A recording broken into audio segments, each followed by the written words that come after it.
providing the various digital farming solutions from the center.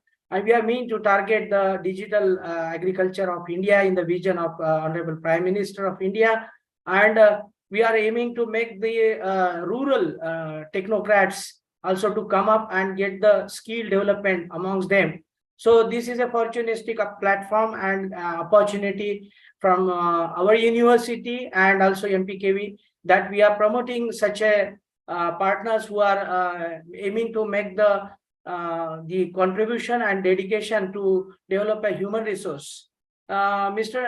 And Mrs. Savairam, who are making these efforts to come to, and I am just inviting all of the participant delegates to our university to visit, at least see the new technologies and get the skill development program. The most important thing that I'm going to announce here, that we are starting professional 1-year software courses in drone. It is fortunate and the great pleasureful energy for this university that our Honorable Vice Chancellor is a chairman of the All India Drone Committee, who is participatively making all the delegations to incorporate in the standard of operations SOP development in the agriculture field, where the drones are the main applicants. And also we are also adding the robots, the aerial robotics and the land rover robotics. These both the thing devising digital technologies will be helpful to make the farmers easily incorporate with the devising that we are developing amongst the entrepreneurs and the manufacturers. So I just invite you all people to join this program in our university, and also can be connected through the AgMatrix, because AgMatrix have a different national and international level programs. They are coming up with their offline programs also hereafter in guidance with various technical expertise. We have 21 interdisciplinary faculty participants, and more than 40 interdisciplinary faculty professors they are engaged. So our students are also sent to the foreign universities. Our Honorable Vice Chancellor recently come up with the various MOUs from USA universities, and also soon there will be another country like Thailand, then Malaysia, Putra, then Spain, and different countries where the association is engaged with the networking of the different digital technocrats to join together. So we are inviting you to join our website, that is vnmkv.org.in, which is giving you all the informations. And I'm requesting all the senior dignitaries to make their notifications for joining our professional certificate courses. You will be soon able to see some of the deliveries, lectures, and then the training programs online from our platform. And I'm just making this opportunistic, kinds of happiness to share all those things in due course of this conference. I'm going to deliver all those technologies online so that you will feel that like as an offline program. Moreover, the university is giving a lot of informations, but that has to be elaborated, that has to be exposed to the digital farming society. So without taking much time, now I will take permission to make myself wish all the people to invite at our place on behalf of our Honorable Vice Chancellor, and I wish you all success for this grand event. Thank you, one and all. Thank you so much, Dr. Gopal Shinde, sir, and a very good evening to all the dignitaries and participants. Along with my team, I want to extend a warm welcome to each and everyone present here today. Let's start with a quote by Alvin Toffler. The illiterate of the 21st century will not be those who cannot read and write, but those who cannot learn, unlearn, and relearn. In today's time, when networking is possible globally, the importance of digital learning cannot be ignored. To conceptualize the same, I, Bhupesh Chahan, from Team AgMatrix, welcome you all to Agri Technological Advances Learning Program, ATAL program, organized by AgMatrix MPKV Rahuri and VNMKV-Parbhani. I hope you learn, interact, and enjoy your time here. Before I go any further, I would like to introduce AgMatrix in brief. AgMatrix was created with a mission to foster and sustain excellence in the area of agribusiness management by offering a platform to close gaping voids and embolden agri minds in a holistic and long lasting way that encourages livelihood, prosperity, and rural development. With the help of its partners, the initiative aims to build a robust community for providing need based, high quality education, counseling, and skill development in agricultural and related sectors. In order to prepare trainees for new roles and growing capacities within their organizations, these training programs aid in a 360-degree grasp of the core sector. Based on their extensive experience, research, and understanding, the training programs are thoughtfully designed by sector specific domain specialists in agriculture. Leading educators and specialists from the agriculture sector have created its e learning curriculum. In a nutshell, AgMatrix presents a broad range of training programs with placement support to make agri graduates productive and future ready. None of us, including me, ever do great things, but we all can do small things wonderfully with great love, compassion, and togetherness. The importance of collaboration cannot just be described in a quote. It could only be felt with the aura of success. This event has been made possible due to the intensive support from our collaborators. We are proud to present this program in association with two leading agriculture universities of the state of Maharashtra, MPKV Rahuri and VNMKV-Parbhani. I would also like to thank our sponsors from the industry, Savannah Seeds, Seedworks International, Kalgudi, and Agri App Private Limited. We would like to extend our gratitude towards both state agriculture universities, MPKV Rahuri and VNMKV-Parbhani. As you all know, the Mahatma Phule Krishi Vidyapith, MPKV Rahuri, is the premier agriculture university in Maharashtra that renders services to the farmers through academics, research, and extension learning. And Vasantrao Naik, Marathwada Region Krishi Vidyapith, VNMKV, formerly known as Marathwada Agriculture University, MAU, Parbhani, is entrusted with the responsibilities to provide education in agriculture and allied fields, undertake research, as well as facilitate technology transfer in Marathwada region of Maharashtra. Now, I request Love from Team AgMatrix to brief you in short about the objectives of the program. Thank you, Bhupesh, and thanks to the official of these esteemed institutes for their support to conduct Agri-Technological Advanced Learning Program, ATAL. The 15-day program is best in the class. International training come workshop curated by industry veterans and academic experts. The objective of ATAL program are rooted and vast. First, the program tends to equip participants with end-to-end know-how on the latest emerging smart technologies in the field of agriculture. Second, the program also imparts essential skills to aspirants and marketing executives that fulfill the demand of the ag tech sector.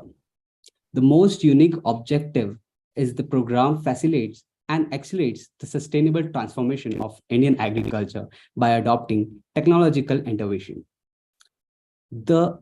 It also understands the digital and data-driven solution, which can allow more informed decision-making, thus promoting rural innovation and stimulate employment. Broadly, the program promotes entrepreneurship in the technology landscape in agriculture. As the objectives, the modules of the program are boundless. From agriculture technology to farm robotics and mechanization, via novel farming system, innovative food, ag value chain, ag fintech, entrepreneurship, and agri-export career guidance. In these 15 days, I'm sure it will be a great learning for all of you. Before going further, I need to inform all the participants to check the WhatsApp group of WhatsApp group in which you are added for further details of upcoming session. All the related details will be communicated in the WhatsApp group. I repeat, all the details will be communicated in the WhatsApp group. Now, I request my team member Bhupesh to introduce our guest of honor. Thank you so much, Love, for briefing us about the objectives of the program. It is a privilege and honor to introduce our chief guest, Dr. Indra Mani, whose contributions and achievements are limitless in the field of agriculture. Dr. Indra Mani, Honorable Vice Chancellor, VNMKV-Parbhani, Maharashtra. Professor Dr. Indra Mani has been conferred several awards like ICR Bharat Ratna, C. Subramaniam Outstanding Teacher Award, ASABE USA Presidential Citation Award, and many more to be listed.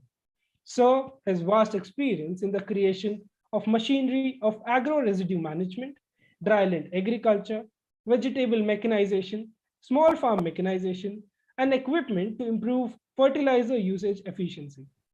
His technologies have reached more than 18 states in the country and have had a significant socio-economic impact by making agriculture a profitable venture. So, has also played an important role in the development of India's agriculture drone policy, serving as convener of the committee and now as chairman of the committee to investigate the possibilities and requirements of drone technology for soil nutrient application and the drafting of crop-specific SOP guidelines. So, also has wide international exposure and has been visiting faculty in different countries in Southeast Asia, North America, Africa, Japan, and Europe. He has made remarkable contributions in developing industry, institution, farmers, and innovators linkage. It is our privilege to have your presence in this program. Thank you for accepting our request. Our team welcomes you, sir. Now, I request Dr. Indra Mani for his valuable teachings. Over to you, sir. Thank you. Thank you, team AgMatrix and my friends from Rahuri and my own university, Parbhani, Lab, Bhupesh, Gopal, everybody and all the participants. It's an honor for me to be here with this group and on this platform. I'm actually on the visit to my colleges at Latur, and in between I have joined, and my friends are waiting for the meeting. So thank you very much. And in fact, the story goes like this. Your madam came in contact with me 2 months ago, 3 months ago, and so I tried to understand. She has a lot of drive and energy, and she followed it with me. And so finally we met in Pune and with the team, and it was a wonderful meeting. There was some kind of calendar inauguration and all. Then I invited her to come to VNMKV-Parbhani, and that was on 26th of January. She all the way came from Pune to Parbhani, and had a wonderful meeting. We signed and do. Our sister university, Rahuri, had already signed an MOU with AgMatrix. I congratulate your effort and understanding the importance of skill and training. This is an era of technology and knowledge-based society, technology and knowledge-based agriculture, technology and knowledge-based policy. And as my friend mentioned, the day before yesterday only I came from visitor from 12 days in US universities, and saw there also the hunger and greed of knowledge and skill and training. And the government of India, you all know that has taken it as a challenge that skill development is one of the most important, and Prime Minister of India, gave a call. If you remember, just after becoming Prime Minister, there was a call from Prime Minister that 3 years based, societal development. And those 3 years were speed, scale, and skill. So even if you have good speed, you have good scale, but if the skill is not there, it is very difficult to surmount the problems of the society, maybe with agriculture or any other field. So I'm very happy that AgMatrix has taken this initiative, and two great universities of Maharashtra, VNMKV-Parbhani and Rahuri, have joined hand, and I'm told that a large number of participants have already joined it, and so all preparation is done. Basically, participants are there, institutions are there, AgMatrix is there. Now challenge is to provide real, practical, useful training. As you know that institutions like ours, Parbhani has already planned for, and Dr. Gopal Sindhe told you that 1 year certificate course. We are, and for that ICR appreciated a lot that at least you are starting this one. And we all are knowing that the intensity of increase of technology in agriculture will need increased emphasis on skill development, training, and all. So, and this COVID has taught us that the platform of online platform are the best methods to impart training on any area. Cutting edge technologies in agriculture is very, very important. As Gopal was telling, that this has been directed from and you remember that both these things, the startup ecosystem and then the skill development ecosystem, both are very dream project and dream theme of our Honorable Prime Minister. In 2015 only, on 15th August, he declared this entrepreneurship and startup development aspects, and within 6 months those things were implemented. And now you know that under RKBY Raftar, even Government of India, nobody can think of that irrespective of your education, irrespective of your age, you can be given a ₹5 lakh grant in aid just if you have some appreciable idea, and ₹25 lakh or so if you have a proof of concept. Never ever and nowhere in the world this kind of ecosystem exists. I was talking to my US friends, and they were also not believing that a country is changing that way, and entrepreneurship and this startup world has become reality, and not only in agriculture, in all the areas. So what will be lacking? We do not need only we know that what is the difference between knowledge and skill. So it is very, very important that organizations like AgMatrix should come forward and join hands with institutions like Parbhani and Rahuri and many others, and should impart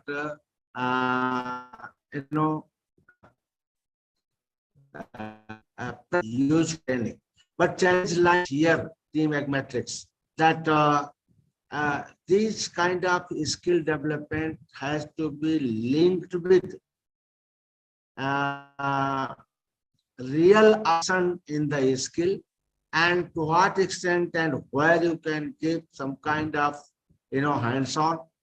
And third thing is that how practical it is going to be once it comes to taking up entrepreneurial venture by these people who are with you or who will be joining you, are creating a some are becoming a startup and are doing wonder. I was just inspecting my college here, and there are ELP program.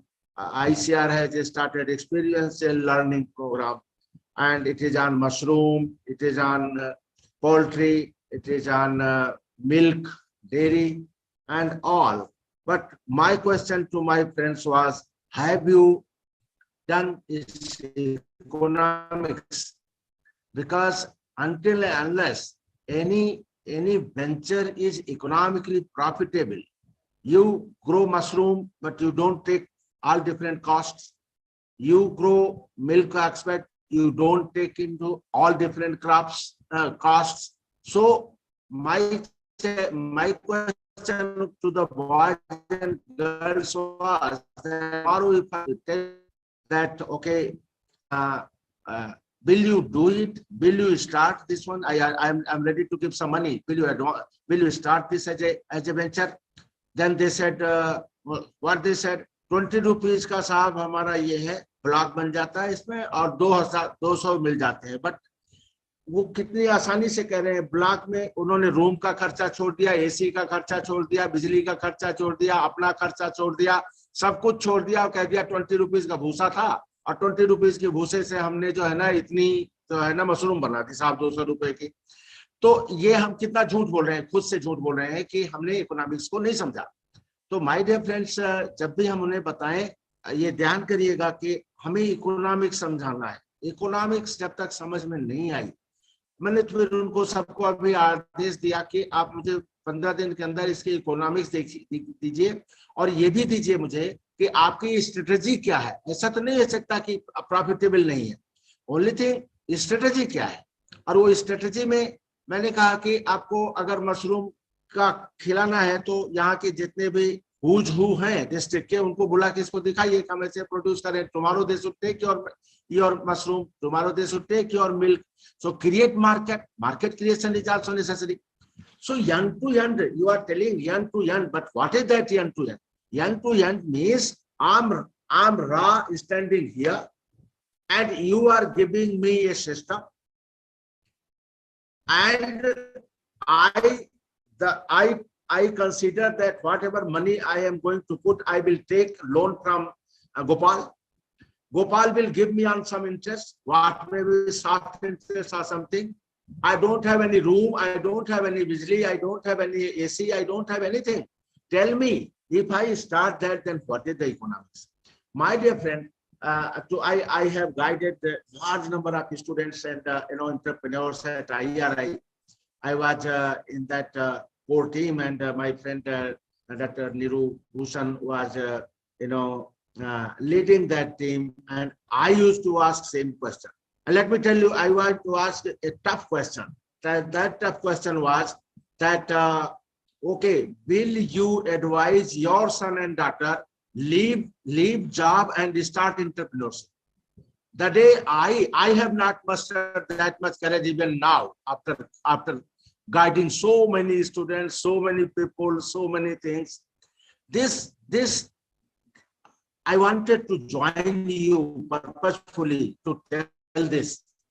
Although they are waiting in the other room, and many times I'm getting called, please see, because it is becoming late at night. And one MLA is waiting for me somewhere here only, who is our AC member also. But this I want to clear, to tell the guys that what will be. That is one thing I said, that so far I have not. My son says that I want to leave job. He's having some 24 lakh package job, and he says I want to leave, and I purposefully folded hand tell him, don't do it right now. This is not, I'm not really confident. So thing is that, and to many I have met, and they sometimes feel, so probably we are not telling economics. I'm not saying that economics is failure economics. I'm telling that are we prepared with whole strategy, whole setup and system to make it profitable. So this is important, that let us make it profitable. And we have to, like in the mushroom, room, in mushroom room where they were standing. In that mushroom room, I asked that what should be, how many number of this, production units should be there in one place with this AC, with this one, so that it should become profitable. Where you should find out market, to whom you should sell. And before that, so all these things becomes necessary.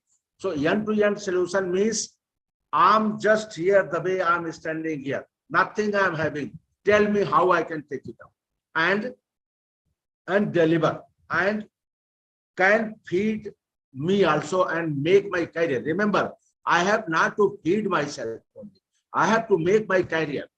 And career means, like you think that Gopal is maybe scientist, then senior scientist, then principal scientist, professor, and so many things he will become. Similarly, the entrepreneur should think that tomorrow I will be A class, B class, and that way, my grade will improve as an entrepreneur, and tell me what is the economics and where is the skill. That speed, that skill, that scale we have to teach. In many educational institutions, scale is very poor. They will do in one 10 into 10 meter plot or in a small room, and they will think of that it will be straight multiplied and will convert to big economy.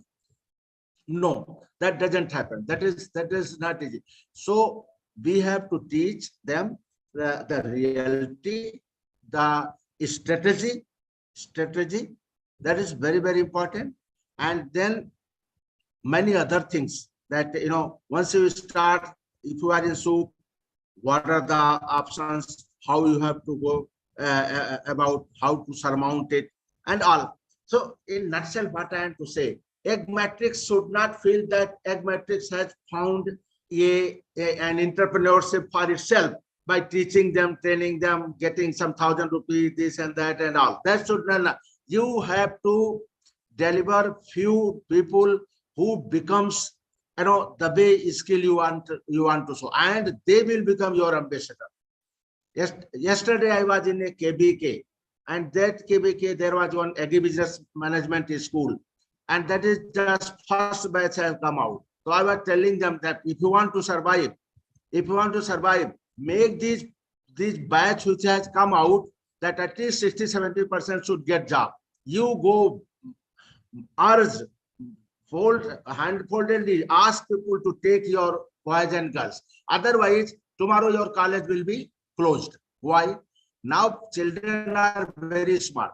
They go and see your website. What is your employability of the college? How many have gone? Where they have gone? And if those data is not there, those information is not there, they will just close your site and go to some other site. And that's why many such system and such schools and such colleges are not getting progress. So with a very cautious note and very positive one. So I appreciate the job you have taken, but end-to-end means make some people who can demonstrate their skill and can proudly say that this skill was imparted by AgMatrix and Gopal and my friend Goran Tiwar at this Rahuri. They will become your ambassador. Please, you have not to convince anybody. You have to convince and converse with those people who are going to be your product. And if you do that strongly, purposefully, proactively, positively, progressively, I'm sure that future of this whole platform is bright. If we fail, then we have to understand that what way we have to go. So I will not take much time. I wanted to just convey that let us be practical and pragmatic when we are taking up such job. We are taking up a very pious job, that is skilling, but that skilling should lead to employability. That skilling should lead to entrepreneurability. That skilling should lead it to independability, आत्मनिर्भर. So उसको आत्मनिर्भर बनाना है. आत्मनिर्भर भारत तब बनेगा जब आत्मनिर्भर entrepreneur होंगे, आत्मनिर्भर एग्मेट्रिक्स होगी, आत्मनिर्भर गोपाल होंगे, आत्मनिर्भर मैं होऊंगा. So everybody and आत्मनिर्भर यूनिवर्सिटी होंगी. तो इस बात को समझना है. I wanted to convey a very practical message. So you owe very important responsibility, but these things we have to tell. In 2 years' time, you show that these 3 people have got employment and skill, and that all because of AgMatrix, or all because of that platform. Then you get a lot of attraction and traction. They become your attraction and traction, both. And you have to not, as I said, convince anybody. अपने आप system जो growth engine का काम करेंगे वो engine का काम करेंगे आपके लिए. But that you have to create. I'm sorry, I will stop here and wish you all the best to my own team. You are our friends, and special thanks to ma'am. She's as you said that she's working. हमारे यहाँ नेपथ्य कहते हैं हिंदी में, तो नेपथ्य में हैं और वैसे भी वो नेपथ्य में रहती हैं, but she is very active and very energetic. So my best wishes to her and to Bhupesh, to Love, to everybody, and to all those who have joined this program. My message should be taken in a very positive manner, and we have to be very practical if we want to see. For our own sustainability, these things are ideas. With this, thank you. I will also to leave the platform because a number of friends from afternoon they are waiting for me. They want to listen, their vice chancellor. So I request you to allow and all to sir. Thank you very much. Thank you very much, Dr. Indramani, sir, Thank for you so sharing much, sir. your knowledge and to present a comprehensive view to augment developments in agriculture. We sincerely thank you for taking out some time from your busy schedule. Our next guest of honor of the inaugural session is Dr. U.D. Shavan. He is the Dean Faculty of Agriculture and Director of Instructions, MPKV Rahuri. Sir has done his PhD program from USA and Canada. Sir's contribution in molecular biology is exemplary. He has been awarded with 2. Bhupesh, yeah, your mic is off.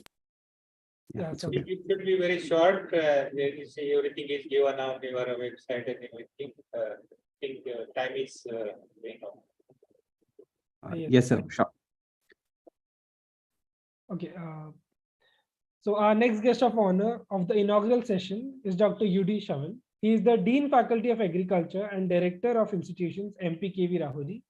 Sir has done his PhD program from USA and Canada. Sir, contribution in molecular biology is exemplary. He has been awarded with 2 eminent national awards. Sir has worked as a senior cereal food technologist at All India Coordinated Sorghum Improvement Project, MPKV Rahuri. Team AgMatrix is honored with your gracious presence in this training program, which is in association with MPKV. With immense pleasure, we welcome you, sir.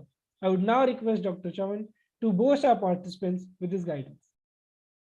Okay, good evening to one and all. Respected Chief Guest, that is Dr. Indramani, Vice Chancellor of VNMKV-Parbhani, and other all dignitaries and all participants. Now we are organizing this AgMatrix training program for 15 days from 15th February to 5 March 2022.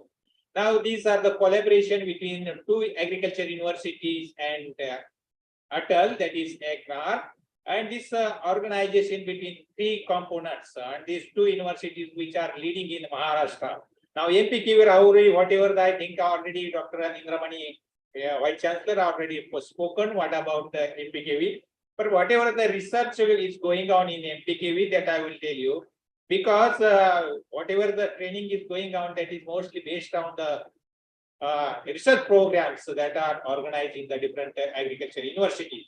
Mostly in MPKV Rahuri, there is a Mali training, then diploma in agriculture polytechnic, then agriculture polyclinic, then undergraduate that is UG, then postgraduate diploma, then doctoral and postdoctoral programs, and more than 7,000 students are admitted each year. Under this program, we are giving the education as well as the research program. Mostly the research is concentrated on climate change aspect, that is different aspects we are taking.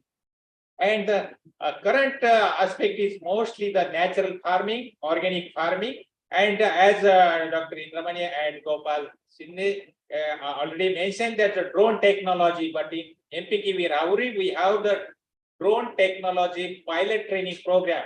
We are giving the certificate to the pilots, and we are training to those people who are getting the training. They are able to draw that drones in the farmer's field to operate for the different purposes by spraying insecticide, pesticide, or other chemical fertilizers to the different crops. Even we are using different IoT technology, and under IoT technology, we are also using different soil classification, soil characteristics, and water qualities, and in different irrigation systems, as well as we are giving some of the technologies and some of the training, that is high-tech floriculture at Agriculture College, Pune.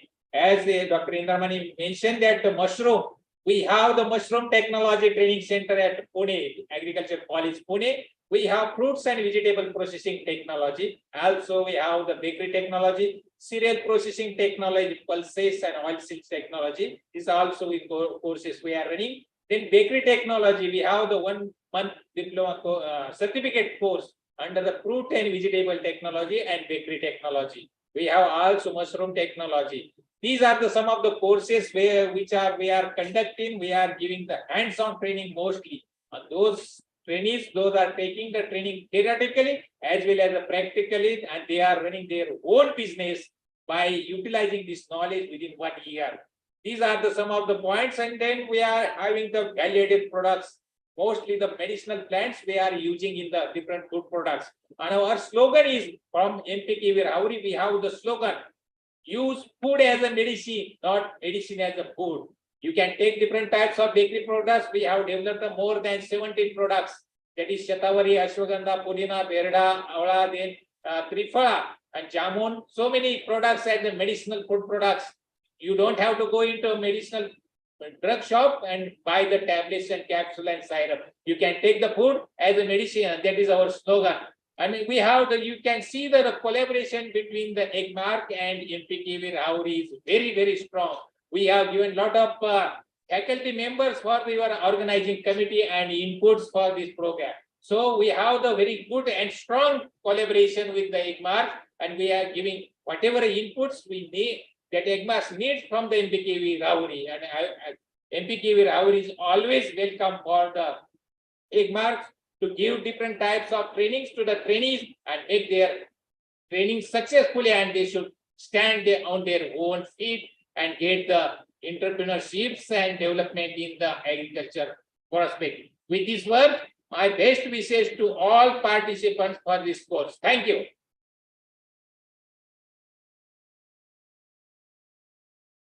Thank you so much, Very sir. Your valuable remarks has motivated the participants to nurture their sector-specific domains related to agriculture. I would also request all the participants to pay attention to the ongoing session, as this is our first session of the program. It might be a little bit extended in terms of timing because of the inaugural ceremony, but I assure you that the wait is going to be worth it. Now with us, we have CEO ASCI, that is Agriculture Skill Council of India, Mr. Satyendra Singh Arya, and Dr. Pradeep Bawdekar, Director, Midcon Institutes of Management. I welcome you, sir. Before we proceed, I would like to introduce our next guest of honor, Mr. Satyendra Singh, sir. It is an honor and privilege to introduce you, sir. Sir has been working as a Chief Executive Officer at Agriculture Skill Council of India for 10 years. Agriculture Skill Council of India is a part of the education industry. Sir has a vast experience in capacity building by bridging gaps and upgrading skills of farmers, wage workers, self-employed, and extension workers engaged in organized or unorganized segments of agriculture as well as the allied sectors. Sir is also a member of the advisory board of BAU support. He is Bhupesh, I'm also sorry to disturb you. I think let's not bore the young crowd with my introduction. They have got far better future और उनका जब वो आज से 10 साल बाद उनका intro बोलोगे तो हम कहीं भी नहीं रहेंगे, तो इसके लिए हमारे इंट्रो को छोड़ देते हैं। So, सबसे पहले मैं माफी चाहूंगा कि मेरे बैकग्राउंड में आपको काफी डिस्टरबेंस सुनाई देगा because I am speaking from airport and मैं इसकी क्षमा पूर्ति के लिए दोबारा एक जूम करने के लिए तैयार हूँ प्रीति मैडम के साथ में। So basically, I am thankful for her to invite me for this interaction with all young people. And मैं participant list देख रहा था कि काफी different institutions के young mind इसमें participate कर रहे हैं. And so are the panelists who are quite esteemed.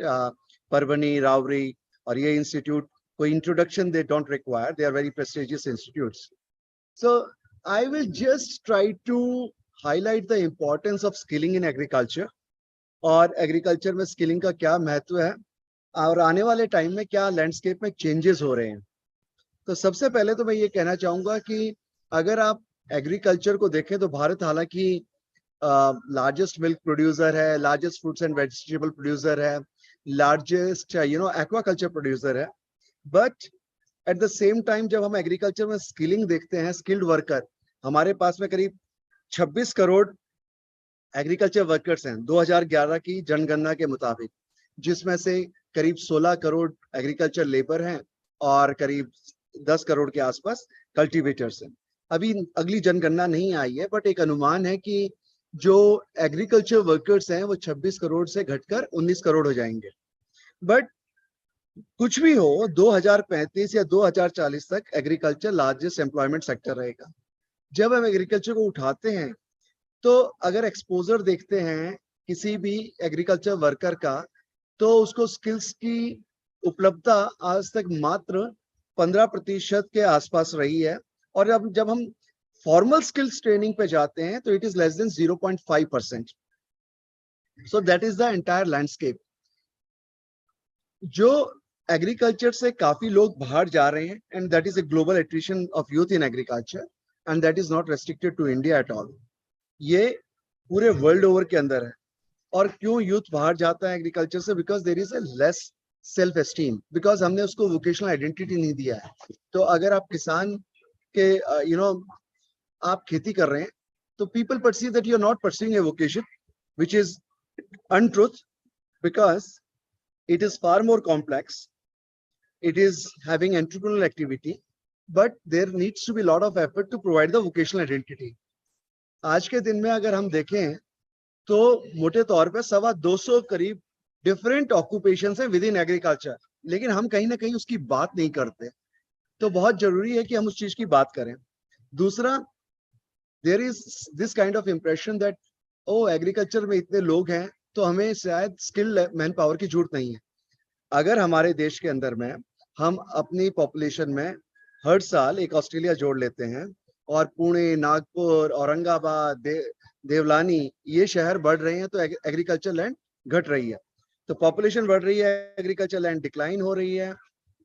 So and there is a need of low cost farm mechanization, because any youth who wants to pursue vocation in agriculture, they also want less drudgery, and there is nothing wrong about it. Rural youth का भी वही aspiration होता है जो urban youth का है। वो भी एक जीन्स पहनना चाहे कोई गलत नहीं है, वो मोबाइल रखना चाहे कोई गलत नहीं है। लेकिन अभी हमारे साथ में चैलेंज ये हो गया है कि ट्रेडिशनल नॉलेज ट्रांसफर जो कि एक जनरेशन से दूसरी जनरेशन होती थी वो खत्म हो गई है, because there is a social media and there is hardly any time the kids spend with their parents. Earlier it used to happen that entire family used to collect together during harvesting season, or the kids used to interact with their parents. So there is a need of external intervention. Skilling की इसलिए बहुत ज्यादा जरूरत है। दूसरी बात, हमारे पास में जितने भी लोग सोचते हैं कि हाँ कृषि से पलायन हो तो कोई बात नहीं, लेकिन हमें ये मानना चाहिए कि अगर urban consumption of produce high value agriculture बढ़ रहा है, डेयरी, पोल्ट्री, फिशरी, इनके प्रोड्यूस की रिक्वायरमेंट बढ़ रही है, तो उसकी वैल्यू चेन में जॉब क्रिएशन हो रही है। एंड महाराष्ट्र इस मामले में बहुत लकी है। मैंने सबसे ज्यादा, of course it's the farmers are the best, aware farmers in Maharashtra, and I see the kids are also very bright. And Maharashtra एक one of the rare states है जहाँ मैंने agriculture graduates को अपना entrepreneurship ability दिखाते हुए देखा है। वरना of course हर जगह all over India एक सरकारी नौकरी का एक काफी उन लोगों को चाहत रहती है। भारत के अंदर में मोटे तौर पे प्रोफेसर साहब यहाँ बैठे हुए हैं, मेरे ज्ञान के मुताबिक लास्ट जहां तक मेरे को पता था 79 या 80 एग्रीकल्चर और वेटनरी यूनिवर्सिटी हैं जो कि गवर्नमेंट है। उसमें से 17-18 वेटनरी यूनिवर्सिटी हैं और बाकी मिक्स्ड यूनिवर्सिटी हैं और एग्रीकल्चर यूनिवर्सिटीज हैं। इनकी जब ग्रेजुएट्स निकलते हैं तो मोटे तौर पे देखें तो 50% जो ग्रेजुएट्स निकलते हैं वो जाके bank manager, insurance manager, inspector, सरकारी नौकरी और फॉल ऑफ दे MBA ये बनते हैं। लेकिन अगर आप 50% देखें उसमें से मोटे तौर पे 25% they might become agriculture, veterinary, development officer, veterinary surgeons. 15% might become go in ICR system. 15% might become agriculture or veterinary industry, research scientists or teaching staff. So where does it leave the people for agriculture who wants to pursue agriculture? So there lies that potential that India needs people who complete the agriculture but also explore use their potential. कि भाई अगर agriculture सीखा है तो क्या हमारी स्थिति ये बन सकती है कि 50% उसमें से बड़े बड़े एंटरप्रेन्योर बने? क्यों नहीं? जैसे महाराष्ट्र में शायद मैंने पुणे के पास में मैं थालेगांव गया था and I was amazed to see the entrepreneurial ability shown by some of the agriculture graduates. दूसरी बात जो हमारे युवा को ये भी देखना चाहिए और हमारा प्रयास भी है एज एग्रीकल्चर स्किल काउंसिल। आज मैं आपको सब कुछ नहीं बता पा रहा हूँ बट जैसे हमारे जो potential in countries like where there is a decline in agriculture population, Canada, Australia, New Zealand, Japan, जहाँ डिकेइंग वो है, हम लोगों ने कुछ बच्चों को इटली में as a greenhouse manager place किया। So please look at those potential things and I was very happy that we could place some people from Maharashtra in poultry in America and the बच्चों ने अच्छा काम किया, उनको J1 visa फिर renew हो गया। So वो रही बाहर जाने की बात। मैंने पहले वोकेशंस की बात की। इसके अलावा कहीं ना कहीं जितनी भी हमारी यूनिवर्सिटीज हैं महाराष्ट्र के अंदर में I understand there are 4 agriculture universities besides the one veterinary and animal sciences university. They should look at the possibility of introducing apprenticeship. New education policy आ चुकी है और new education policy में apprenticeship को बहुत महत्व दिया जा रहा है। 2022 से वो implement भी हो गई है and I'm proposing I would be holding a discussion with the DDG Agriculture Education shortly. There is a lot of potential for apprenticeship if universities can try to put this agriculture graduate at apprentice. So they will have a hands-on practical training. और वो दिन लग गए कि जहां हम सोचते ना कि अप्रेंटिस का मतलब किसी फैक्ट्री में कहीं काम करने का है, वो नहीं। अप्रेंटिस आज के दिन में all over the world you get apprenticeship in service industry also, but उस चीज को इंडिया में यूज नहीं किया गया है। बाकी मैं आज आपका ज्यादा समय नहीं लूंगा। मैम प्रीति मैडम से रिक्वेस्ट करके I will be available for a detailed webinar जहां मैं आपके साथ में सारी चीजें साझा करना चाहूंगा कि एग्रीकल्चर स्किल काउंसिल क्या करती है, हम यूनिवर्सिटीज के साथ में कैसे जुड़ के काम करते हैं, हम सरकार की हमारे से क्या अपेक्षाएं हैं। So we will talk over those things but I am so sorry कि आज मैं आपसे टाइम ज्यादा स्पेंड नहीं कर पा रहा, लेकिन बाद में फिर आपसे मुखातिब होऊंगा and we will be able to talk on a much greater length. We can have for a session for about 45 minutes so that my co-panelists also don't get bored and वो और मैं पहले से ही आपको पीपीटी भी भेज दूंगा ताकि आप लोगों के पास में क्वेश्चंस ज्यादा रहें और मैं कम बोलूं। बहुत बहुत धन्यवाद। Thank you. Thank you so much, sir. We really loved the part where you mentioned about that we actually need to change the perspective of how we look at agriculture and farming. Thank you for sparing your valuable time for this remarkable address on upskilling. Thank you, sir, once again. Thank you. Now, this last address in inaugural session is from Dr. Pradeep Bawdekar, sir, Director, Midcon. Sir is MBA from Pune University and PhD in marketing, which he completed in 1985. He has vast experience from manufacturing and marketing and 26 years of experience in consultancy and skill training. He was heading Midcon Consultancy and Engineering Services, a listed consultancy company, for about 26 years as the managing director. He superannuated from Midcon as managing director on 30 June 2021, and currently he is the director MIMA, Institute of Management, and managing trustee of Youth Build Foundation, which was earlier known as Midcon Foundation. I request sir to address our participants. Good evening, friends. Thank you, AgMatrix, for the opportunity given. I have come here to this platform basically with 26 years experience in consultancy on the platform of Midcon Consultancy and Engineering Services, during which period we had opportunities to interact with various agripreneurs, food processing industries. I'm going to share some of my experience from that field, because I'm sure during the day, a lot of experts have already interacted with you on the input sector, that is pre-harvest sector.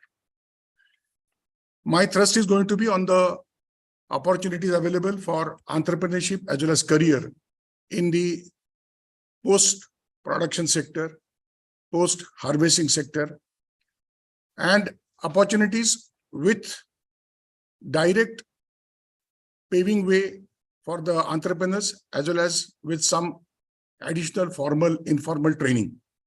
I see major career areas in the field of production agriculture, about which I'm going to talk in detail, agriculture mechanics, agriculture sales and service, agriculture processing, agriculture inputs, horticulture, forestry, recreation and natural resources, agriculture marketing and business management. So this is actually a gamut of services, opportunities, both for making a career as well as also prospering as entrepreneur in these areas. When I say production agriculture, it is raising cattle, field crops, poultry, fruit, vegetables, livestock. Agri-mechanics deals with planning and manufacturing of agri equipments, machinery maintenance, all devices like drones. This is something modern and now in vogue. Agri sales and service, any service offered to agriculturists, agronomists, veterinaries, nutritionists. Sales will be promoting and selling any agriculture product, equipment through dealers, feed stores, or directly or as field sales force. Agro-processing involves processing and distributing food, including food processing, grain mills, egg processing, milk plant, cheese factory, etc. Then in agri inputs, you have fertilizer, seeds, pesticides, biostimulant. In horticulture, it involves landscaping, floriculture, verticulture gardening, nursery and management. Forestry will involve producing and harvesting timber, managing forests, reforestation, wildlife management. क्या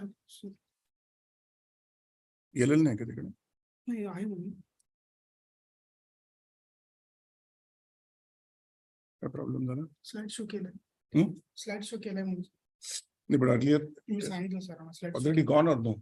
कोण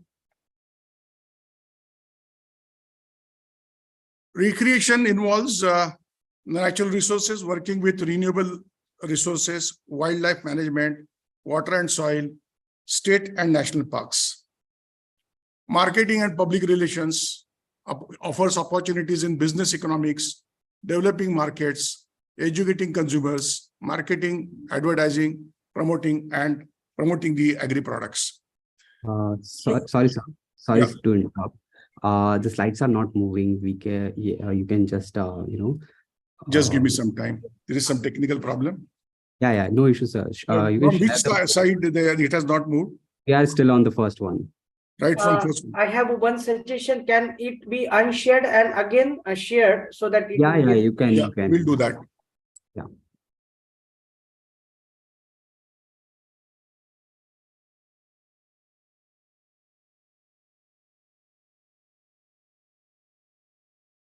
So you can, share the entire screen so that it will not stuck on one place. Entire screen share, entire screen. Entire screen. Yeah. Now you can go slideshow. Go back. Go back.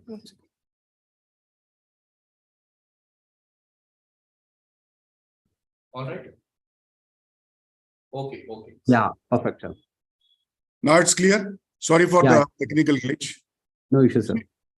What I was emphasizing was that 9 areas in agribusiness offer opportunities for the young graduates as entrepreneur as well as making career as managers, employees in the industry. My thrust is mostly on the post-harvest aspect of business. So I see opportunities for the agri graduates in the field of production agriculture. Am I clear now? Yes, sir, you are. Okay. Then agriculture mechanics, agriculture sales and service, agriculture processing, inputs, horticulture, forestry, recreation and natural resources, agriculture marketing and business management.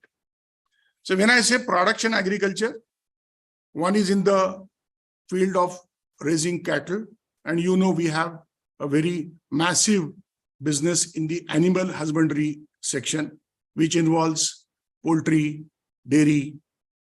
This is also giving opportunity in the field crops, fruits, vegetables, and livestock. The opportunities are galore. People are investing in this both from the side of corporates as well as individual entrepreneurs. In each of these fields, there are national as well as international brands now playing role in India. So this gives opportunity for the agri graduates to have some additional training and take a plunge as far as their career as employees is concerned. Simultaneously, for entrepreneurs also, this opens the floodgates where they can raise capital and cash on the opportunities in poultry, fruits, vegetable, and livestock. Agri mechanics offers opportunities in the field of planning and manufacturing of agri equipments, machinery maintenance, and new devices such as drones.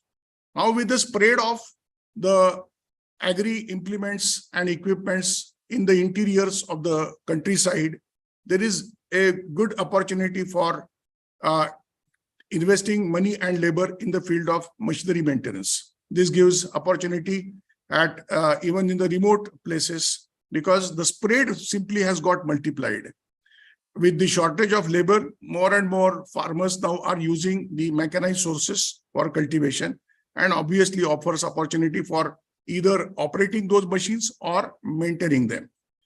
And new opportunities are coming in the field of drones. We all are reading about it. This is being used for sprinkling. You have seen this. There is a picture I have provided here. So this is a new area and lots of opportunities are envisaged in the field of drones. Agri sales and service, because we are in the field of training the agri graduates to work in the agribusiness sector. And let me tell you that any services offered to agriculturists, agronomists, veterinaries, and nutritionists is covered in this. For each of these sections, there is opportunity galore.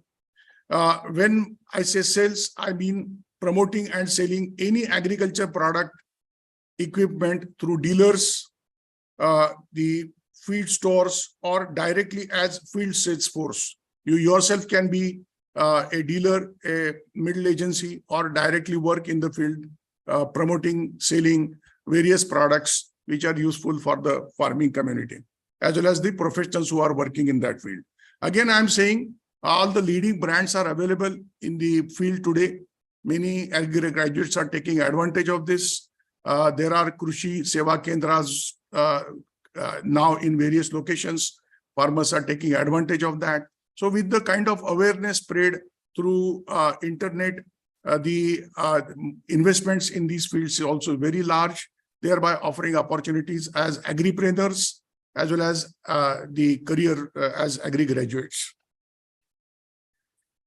In agro processing, there is big opportunity in the field of food processing, grain mills, egg processing, milk plant, cheese and factory. Now here we see so many brands, so many players, corporate players working in the field of food processing, ready to eat, ready to cook, something which is now part and parcel of the of our daily life with massive urbanization taking place. There is big demand for the ready to cook, ready to eat foods.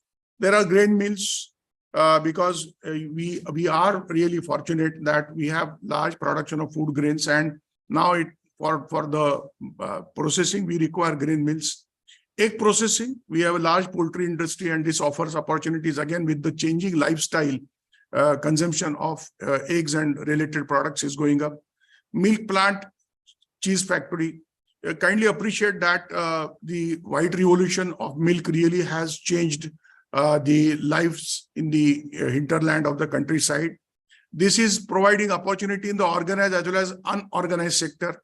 We are really glad that the Operation Flood has provided investment opportunities, provided opportunities to the graduates, entrepreneurs. Investments have been made in the countryside, thereby generating jobs for the local people. Plus, anything in dairy like poultry also helps in the unorganized sector to generate jobs and earn livelihood. So this is a wonderful field. In fact, I was fortunate that in my 26 years career in Midcon, I could see so many leading corporate brands as well as individual entrepreneurs flourishing in the field of food processing or dairy, and they have made very successful. Their brands now are established and doing multi-crore business, thereby generating jobs. So this is a wonderful field, and certainly will continue prevailing in terms of opportunity and investment in our society. Then you have agri inputs.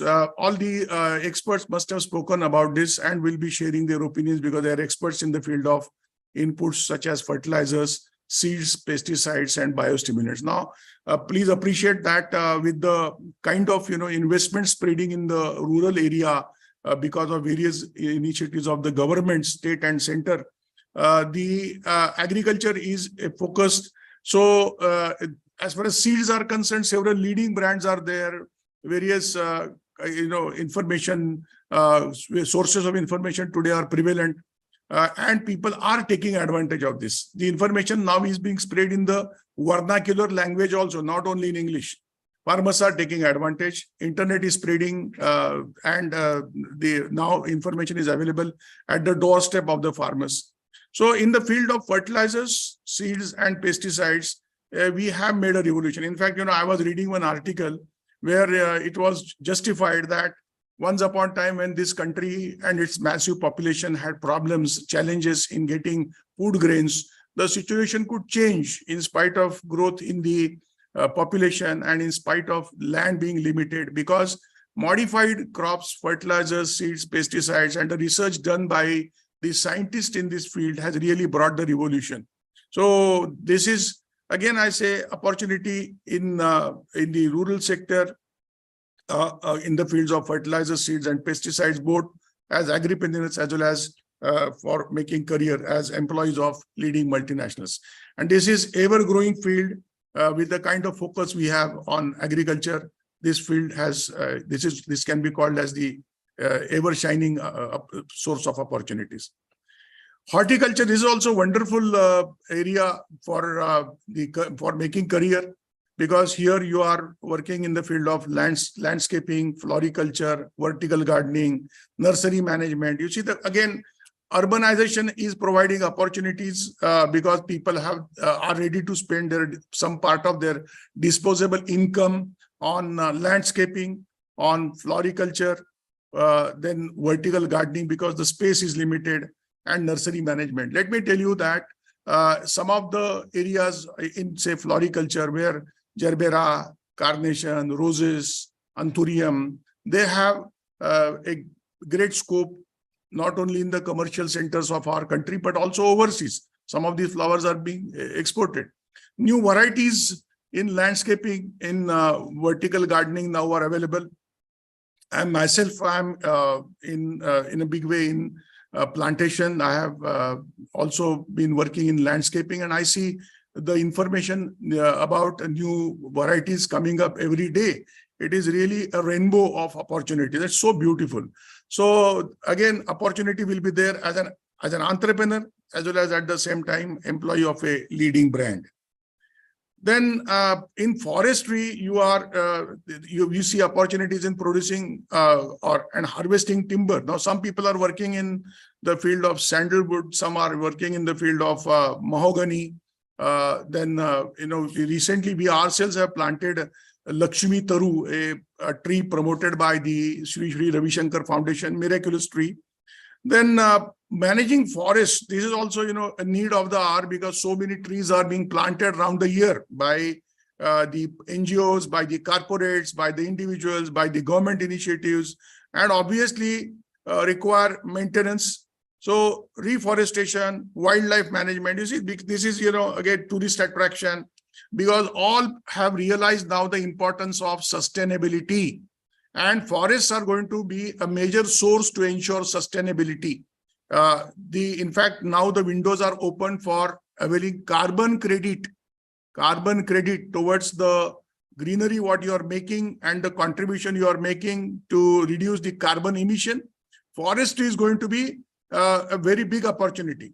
So let us focus on forestry. There will be again corporate participation by way of corporate social responsibility.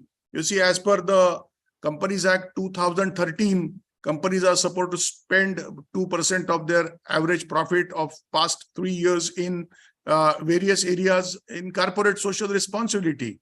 So under that banner, funds are being channelized by the corporates, and corporates are interested in spending in developing forests, maintaining forests, and also contributing for the development of wildlife. So please take this as an opportunity, both as an entrepreneur, as well as at the same time working with any leading corporate brands. Recreation and natural resources are in the field of wildlife management, water and soil, then state and national parks. With so much of industrialization and urbanization taking place, even the citizens are in need of nearby opportunities or places where they can enjoy with the nature. There can be a facility for recreation. In fact, let me tell you, when foreign investment comes, the foreigners look for weekend joints where they can spend Saturdays and Sundays in the company of nature, or in the wildlife reserves, or among water and soil, because these are basics of life. And with, again, the awareness spread about the sustainability, or need to maintain greenery, and need to reduce emission, I see opportunities in the field of recreation and natural resources. Marketing, public relations, and business management. Let me tell you that the opportunities exist for entrepreneurs in the field of business economics, developing markets, educating consumers, marketing, advertising, and promoting agri products. Now, the institute where I work as director, and I'm the founder of this institute, managing it from 2006, we give a lot of training in marketing and business management in the field of agribusiness. Here, the communication skills are taught, advertising is taught, digital marketing is taught, where a lot of efforts are taken on personality development. And as a result, the agri graduates who pass out after their BSc, they pass out a PGDM program in agribusiness management from our institute, become a very good brand ambassadors of various leading corporates. Okay, these skills are required even otherwise also when you work as a career executive in any multinational like say Syngenta. At the same time, when you work as entrepreneur, there also, you see, you have to move with confidence. You have to go with conviction. You have to go with knowledge. You have to also realize that any business has to deal ultimately with the human beings. The market exists among the people. And for that purpose, a skill set which is required is, learning the marketing skills, the business management skills. So I see lots of opportunity because this is front end. You are actually dealing with the with the consumers who are the kings. They know good and bad for them. They are well educated. Our consumers are well aware because of the information available on internet today through various channels, television channels, or the modern mobiles. Our consumers are well educated and are in need of the best. They are in a position to demand the best. So marketing, public relations, and business management, you see, are essential skills. And learning these skills will make the agri graduates highly successful. Generally, what happens is that we say production is my responsibility. So I'll not bother about selling or marketing. I'll produce. That doesn't happen. Like, when you drive a car, you have to have all the controls in your hands, the steering wheel, the clutch, the brake, the accelerator, the indicators. Nobody does the job, that you will be only handling the steering wheel and the brakes or accelerator will be in somebody else's hands. So in business, it is actually a combination of technical, financial, and the marketing skills. And that's the reason I'm, giving a lot of stress on learning this, because I see our graduates are having very good technical knowledge. But when it comes to interact with the customers, interact with the market, interact with the bankers, interact with the regulators, interact in the international markets, in our institute, we do this, and generally they need skills for marketing, public relations, and business management, because ultimately any business is not immune to interaction with the society. You are doing business for the people, the public. Okay, and hence the skill sets are needed. Now, I have given broad spectrum of the ideas, and let me dwell for next couple of minutes on this particular slide, where I say what is of interest to you, because this is your call. You have to carry out the SWOT analysis of one's personality and work out what are his strengths, weaknesses, opportunities, and threats, and how they can be matched. You see, generally, let me tell you that in our graduation colleges, right from beginning, our mindset is developed to learn the technical knowledge of a particular subject. All those dimensions are taught. But generally, like, the graduates who are coming out of our degree colleges will be having the aspiration for taking up a job and employment. Nothing wrong in it, because that is how things have. We also have been confused about the concept of profit. We are confusing profiteering and profit making, these two concepts. To tell you frankly, profiteering is something which is always criticized and maybe wrong as far as the society is concerned. But making profit through consumer satisfaction is an essential principle, not only for those who are in business as entrepreneurs, but also for the graduates who are going to work for the corporates. Because ultimately, when you say business, when you say enterprise, the very fact that an enterprise is something where the entrepreneur is taking commercial decisions. He is in the business enterprise to make profit through consumer satisfaction. He is taking risks to make profit through consumer satisfaction. And for business, he has to make profit. Otherwise, the business won't sustain, because any entrepreneur, whatever risks he is taking, needs to have reward. And it is perfectly permitted in our legal system, in the social system. The entrepreneur needs to have the reward for the efforts and the risks he is making, the investments, financial and labor, what he has invested. And at the same time, the sustainability of business. If you are not making profit, then your lenders will not be happy. Your bankers will not be happy. How do you repay the loan? Okay. So I'm saying, please carry out an analysis exactly what you need. What are you going to do? What are you aspiring for? Are you aspiring for a career as an employee of any corporate, multinational, or an Indian corporate, or medium scale company, or a large scale company? or at the same time, you have this idea of becoming an entrepreneur in the field of agribusiness. Now, let me tell you that since, I was asked to concentrate on the focus bit on the profile of an entrepreneur. You see, the entrepreneur has to have the tenacity. He has to have the knowledge of the subject. He has to also have the tenacity to sustain and be there in the market. He will have to have the perception about the challenges. He will have to have the capacity to absorb, because entrepreneurs work under the influence of many external as well as internal factors. External factors will be various geopolitical factors, which will be probably beyond his control. The entrepreneur may not be having the anticipation of a scenario like Russia-Ukraine war, which nobody had expected to flare up and cause problems on the fuel, cost of fuel, or challenges in terms of availability of edible oil, and then the government of India taking various measures. I just given you one example, or the decisions taken by the government, announced by the government in the budget. You see, incentives or disincentives for certain industry. So these are the external factors which the entrepreneur needs to be aware. And then what happens when you are having adverse weather, you protect yourself. If it is cold, you wear woolens. If it is raining, you use umbrella. So what entrepreneur has to do is to react to to such factors and sustain.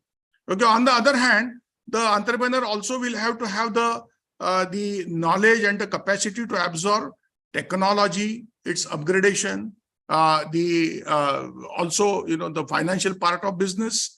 Because generally what happens is that those who are technically qualified, I have seen this when I worked as managing director of Midcon, that those who are having technical knowledge many a time do not pay attention to the commercial part of it.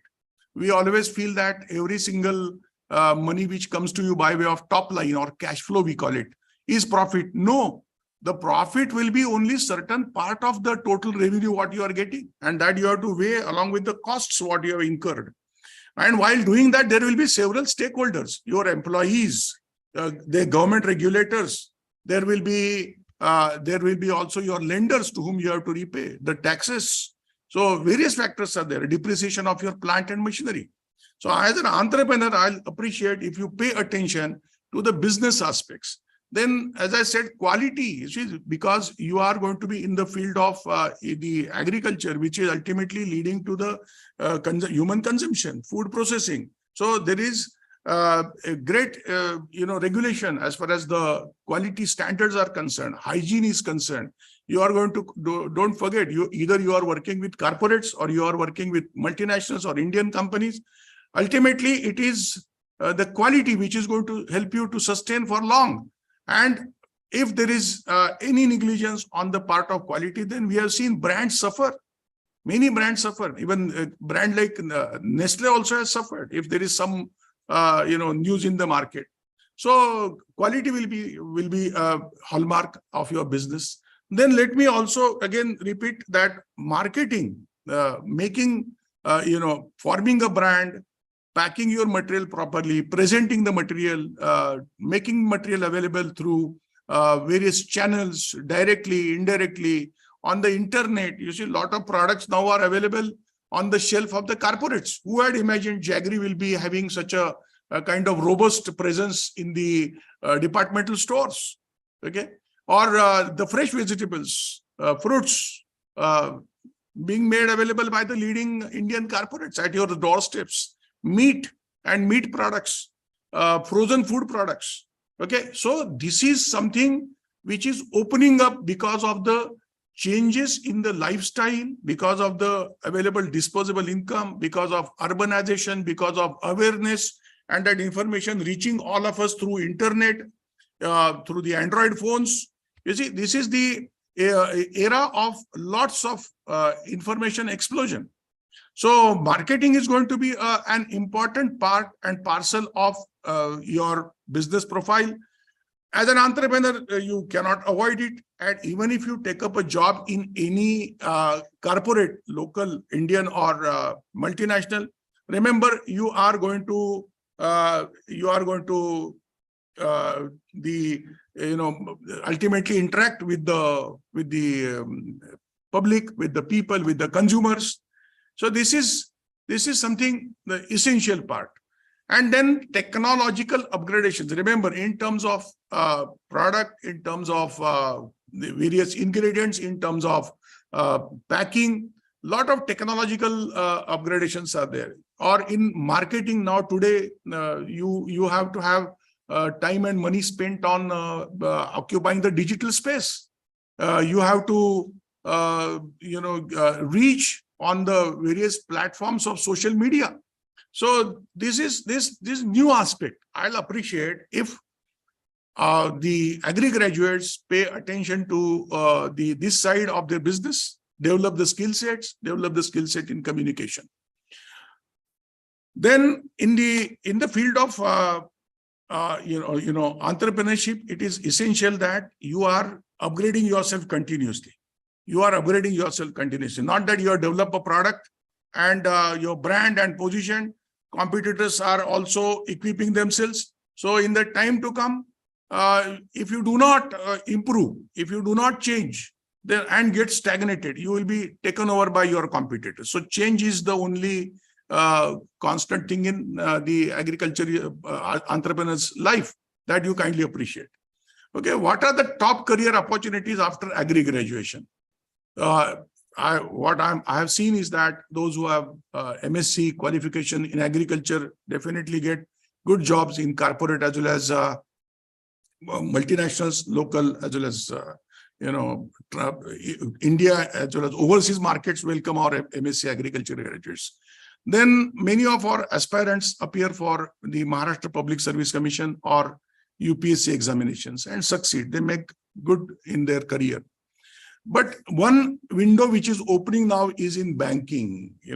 Lots of small banks are there who are working in the field of banking. There are NGOs, there are societies who are working dedicatedly for making the finance available for the agriculturists.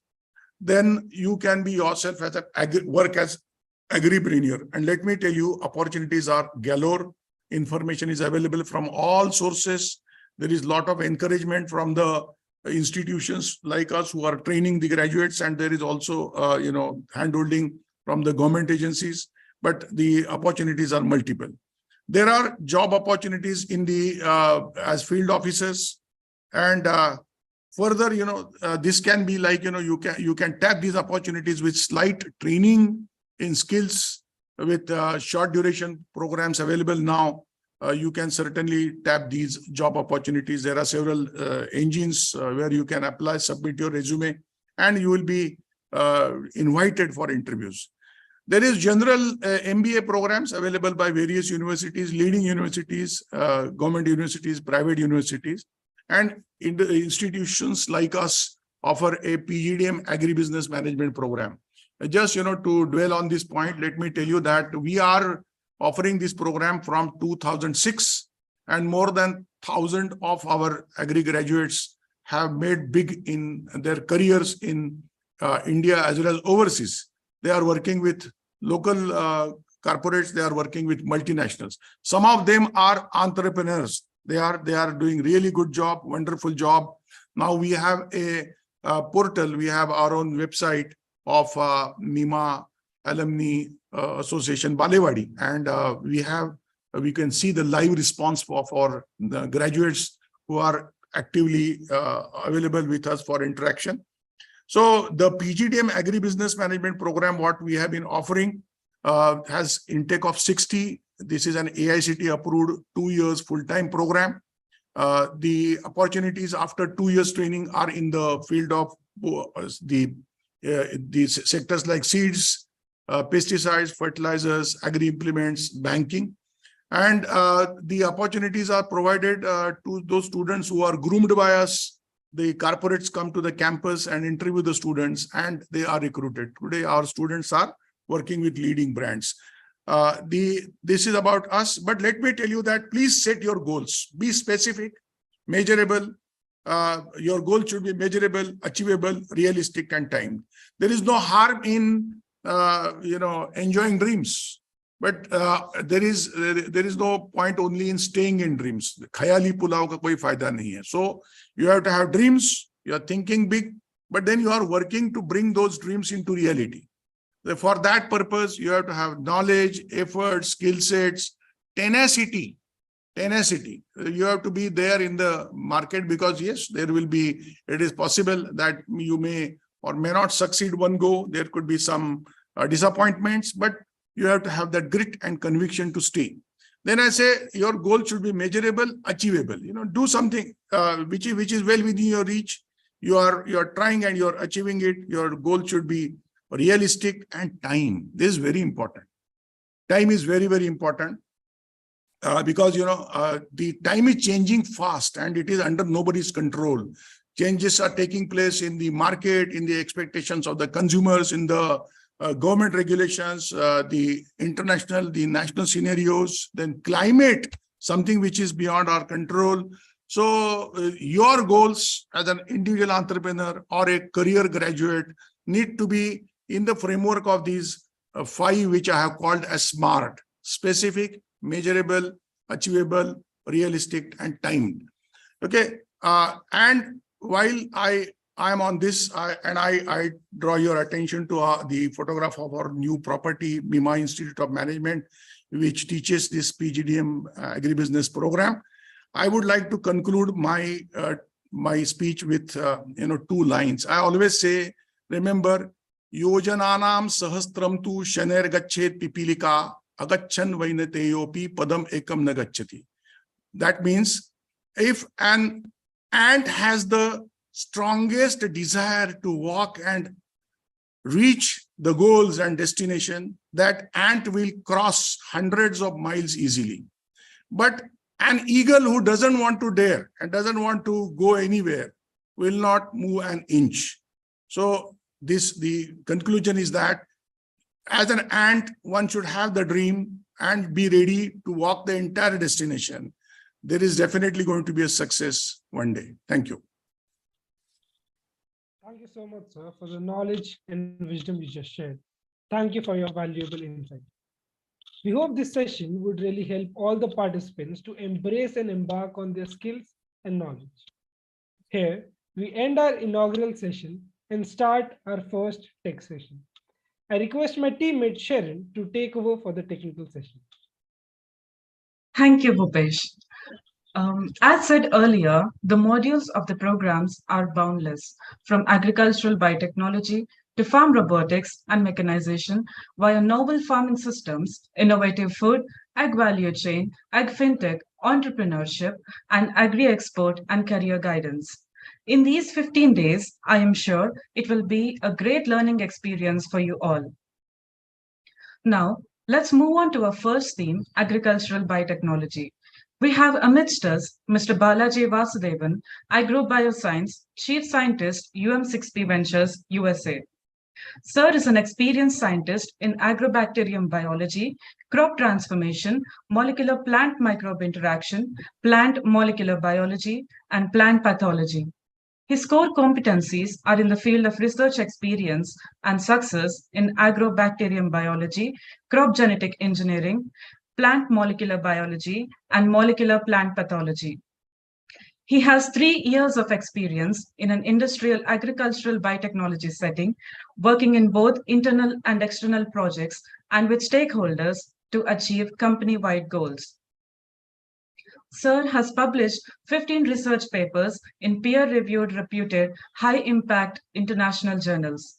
He has extensive experience in the design of robust gene cloning strategies by conventional and gateway methods for plant transformation vector construction. Sir is an expert in plant genetic engineering. Sir has proven hands-on experience in PCR, RT-PCR, qPCR, site-directed mutagenesis, DNA, RNA, and protein isolation. He has extensive experience in molecular biology of crop plant diseases. His specialties include agrobacterium, plant transformation, gene gun, basic and advanced molecular techniques, transgenic event selection, adventitious DNA testing, zygosity determination, molecular plant microbe interactions in both bacteria and viruses, promoter identification, gene expression assays, microarray, RNA interference, virus-induced gene silencing, and biochemical techniques. It's an honor, sir, to have you among us today, live from the USA. Sir is going to deliver a lecture on gene editing. With so much hype around this topic globally, I would like to invite the man himself to make our vision more clear with his lecture. Over to you, sir. Thank you. Can you hear me? Yes, sir. Okay, thank you. Yeah, thank you, Ms. Sharon and Dr. Preeti and the whole AgMatrix team for having me today. I'm humbly honored to be here today to share my experience and what's going on in the global landscape with reference to gene editing as well as in the agri-food tech sector as a whole, what's going on. So without further ado, I will just share my screen. Oh, it says host disable screen sharing. Just a minute, sir. Okay, no problem. That's fine. That's fine. Yes, we allow. Yeah, you can now. I'm just trying to click. Nothing is coming. You will able to see the share screen. Yeah, now it's coming. Yeah, it takes some time. I don't know why. Yes. Yeah. It looks like something is slow here. Yeah. Definitely something is slow today.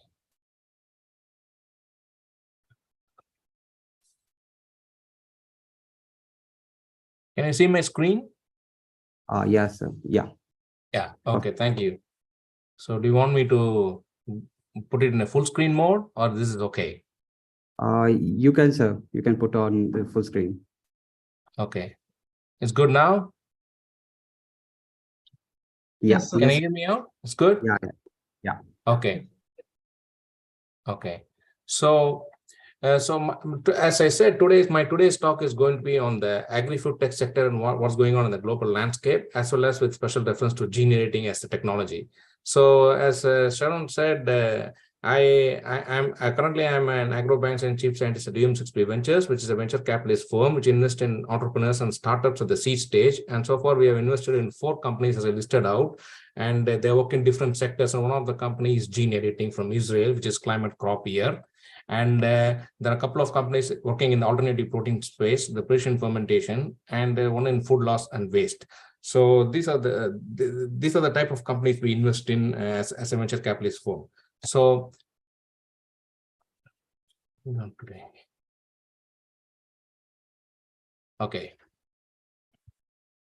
Okay, so first, before I go into the details, I would like to kind of explain what do you mean by agri-food tech? Ag tech and agri-food tech is a broad terminology, it's a broad domain, and there are so many different specialties that falls under this domain. So in general, agri-food tech refers to innovations that spans across the entire agriculture food value chain. It includes both upstream technologies as well as downstream technologies, from farm to fork. That is agri-food tech. And if you take the market cap value, it's about $7.8 or $8 trillion industry. So it's one of the globally big industries around the world which provides employment to tens and thousands of people. And if we see what are the components that makes the agri-food tech industry, as I told, it consists of upstream as well as the downstream technologies. As listed out in this particular infographic, and ag biotechnology is one among them. We have farm management, robotics, precision agriculture, e-groceries, controlled environment agriculture, IoTs. So, and innovative foods, indoor farms, you have quite a list that falls under the agri-food tech. And as I said, today's focus will be on ag biotech, which comprises gene editing, GMOs, and all kinds of other molecular technologies.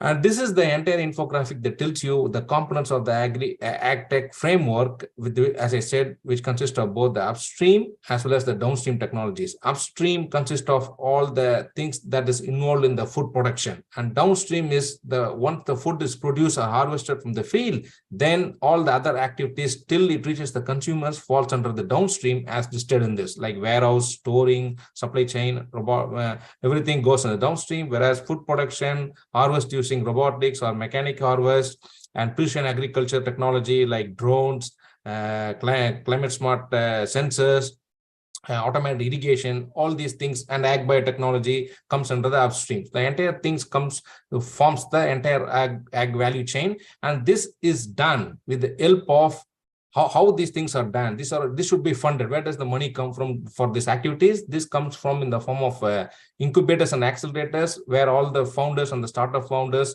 go and learn about the starting a company. And then as the company grows, you need more money. There comes the VCs and other donors. And of course, when you have the product, you need to get the approval and by the regulatory bodies of the respective governments before you can take your product to the market.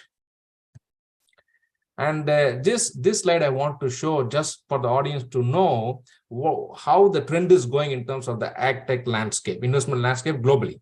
This picture shows from 2017 to 2022, because these 5 years, in my view, I've been in the industry for more than 20 years. But in my view, these last 5 years is the best time as far as the investment goes. As you can see from the chart, 2021 was the height of the investment. You see the Q3, almost the entire 2021, that captured about the amount of investment that went into ag tech and agri-food tech landscape in 2021 was about $30 billion. In 2020, and it touched almost $50 billion in 2021. In 2022, because of the war, because of the recession talk going on in the world, there's a slight drop in the amount of investment dollars going into the ag tech sector, but still it is much better than what it was in 2010 and 2011 and probably 10 years ago.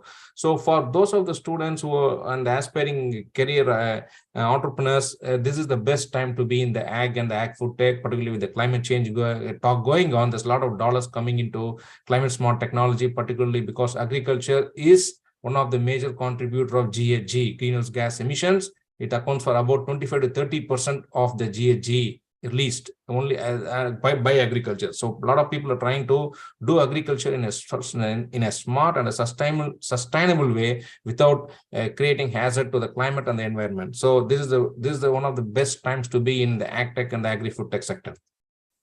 And if you see where the investment, what are the sectors within the ag tech which accounted for all these dollars, the alternative proteins took the major chunk of the money, about $2 billion. And the controlled environment agriculture, again, another $2 billion. And when you see the ag biotechnology, which I'm going to talk about in the next subsequent slides, account for about $430 million. So there's a lot of variation in the amount of dollars, but overall, the amount of dollars that went into ag tech was considerably high in the past 5 years. And if you see the deals, what happened in the deals, which are all the companies that secured a lot of investments from the investors? In 2022, there are a lot of companies working in different areas like biological, gene editing, and chemicals, and gene silencing, and food ingredients. There are a lot of companies, but if you see, Benson Hill stands at the top. This was the dominant player which secured $150 million, and Benson Hill works on gene editing as a technology for crop improvement. When it comes to 2021, gene editing, biologicals, and molecular biotech, these are the 3 or 4 sectors, and the company working on these sectors secured most of the dollar. And Pivot Bio stands the top in 2021, which secured about $430 million from investors. Pivot Bio works on biological nitrogen fertilizers, meaning they take the microbe, they manipulate the microbe using gene editing and technology, and then convert the microbe into a nitrogen fixing microbe, so that you can lessen the amount of synthetic nitrogen fertilizers you can add to the plant and supplement the rest with their microbes. And as I said, this chart again tells the landscape of the investment in the agri-food tech sector. You can see in 2022, the amount of dollars that went was very few, but as we passed along, when we reached 2017 onwards, the graph, you can see the bar is going up, meaning the amount of investment is going up. And as usual, you know that United States stands the top in terms of investment. That's the green bar. And Asia, which includes China, India, Singapore, and all the other important countries, stands the second in terms of the investment of the dollars into the ag food sector. And again, this is the top 20 countries which secured the most amount of investment and deals happened. The United States stands at top with $21 billion and more than 1,000 deals in agri-food tech. China is number 2 and India is number 3 with terms of about $4 billion, which is about close to 250 deals happened in the agri-food tech industry within India. So India is moving very fast in terms of the agri-food tech sector, and people who are working and the students in the ag-food sector within India has a lot of opportunities in the coming years, no doubt about that. This is the snapshot of ag tech investment in India. This is particularly in India. So what happened is, if you take 2021, the amount of investment that went into ag food sector was about $1.2 billion in India. And in 2022, this is not the entire 22, this is the first 6 months of 2022, about close to $500 million. So a lot of good investment going on in India. And if you see the amount of the size of the check that a founder receives from an investor, the average size is about $3 to $4 million between 2021 and 2022. And if you see the graph, this graph shows what is going on in India. Starting from 2016 all the way to 2022, as seen in the global investment landscape, India also kinds of mirrors the same. In 2016, the amount of dollars that went into agri-food tech investment in India was very few, less than about probably $100 million. But as we went along the past 5 years, in 2021 it was the top, and 2022 is a little bit down, but still it's better. So these 5 years showed a marked change in the amount of investment that's going in Indian companies in the agri-food tech sector, and the students who are in the sector are is going to have a good future in terms of the employment and in terms of creating opportunities for them to start their own companies. And these first few slides, I showed the global landscape as well as the Indian landscape in terms of what is going on in the agri-food tech landscape in terms of the investment and where the money is going and which sector, which company. Why? The next question is why the investors, VCs, government is investing in the ag tech and agri-food tech globally as well as in India. What is that? What are the driving factors? These are the driving factors that I thought and I listed out. One is human pandemic. Everybody knows about the COVID, what it did to the global economy and also in India.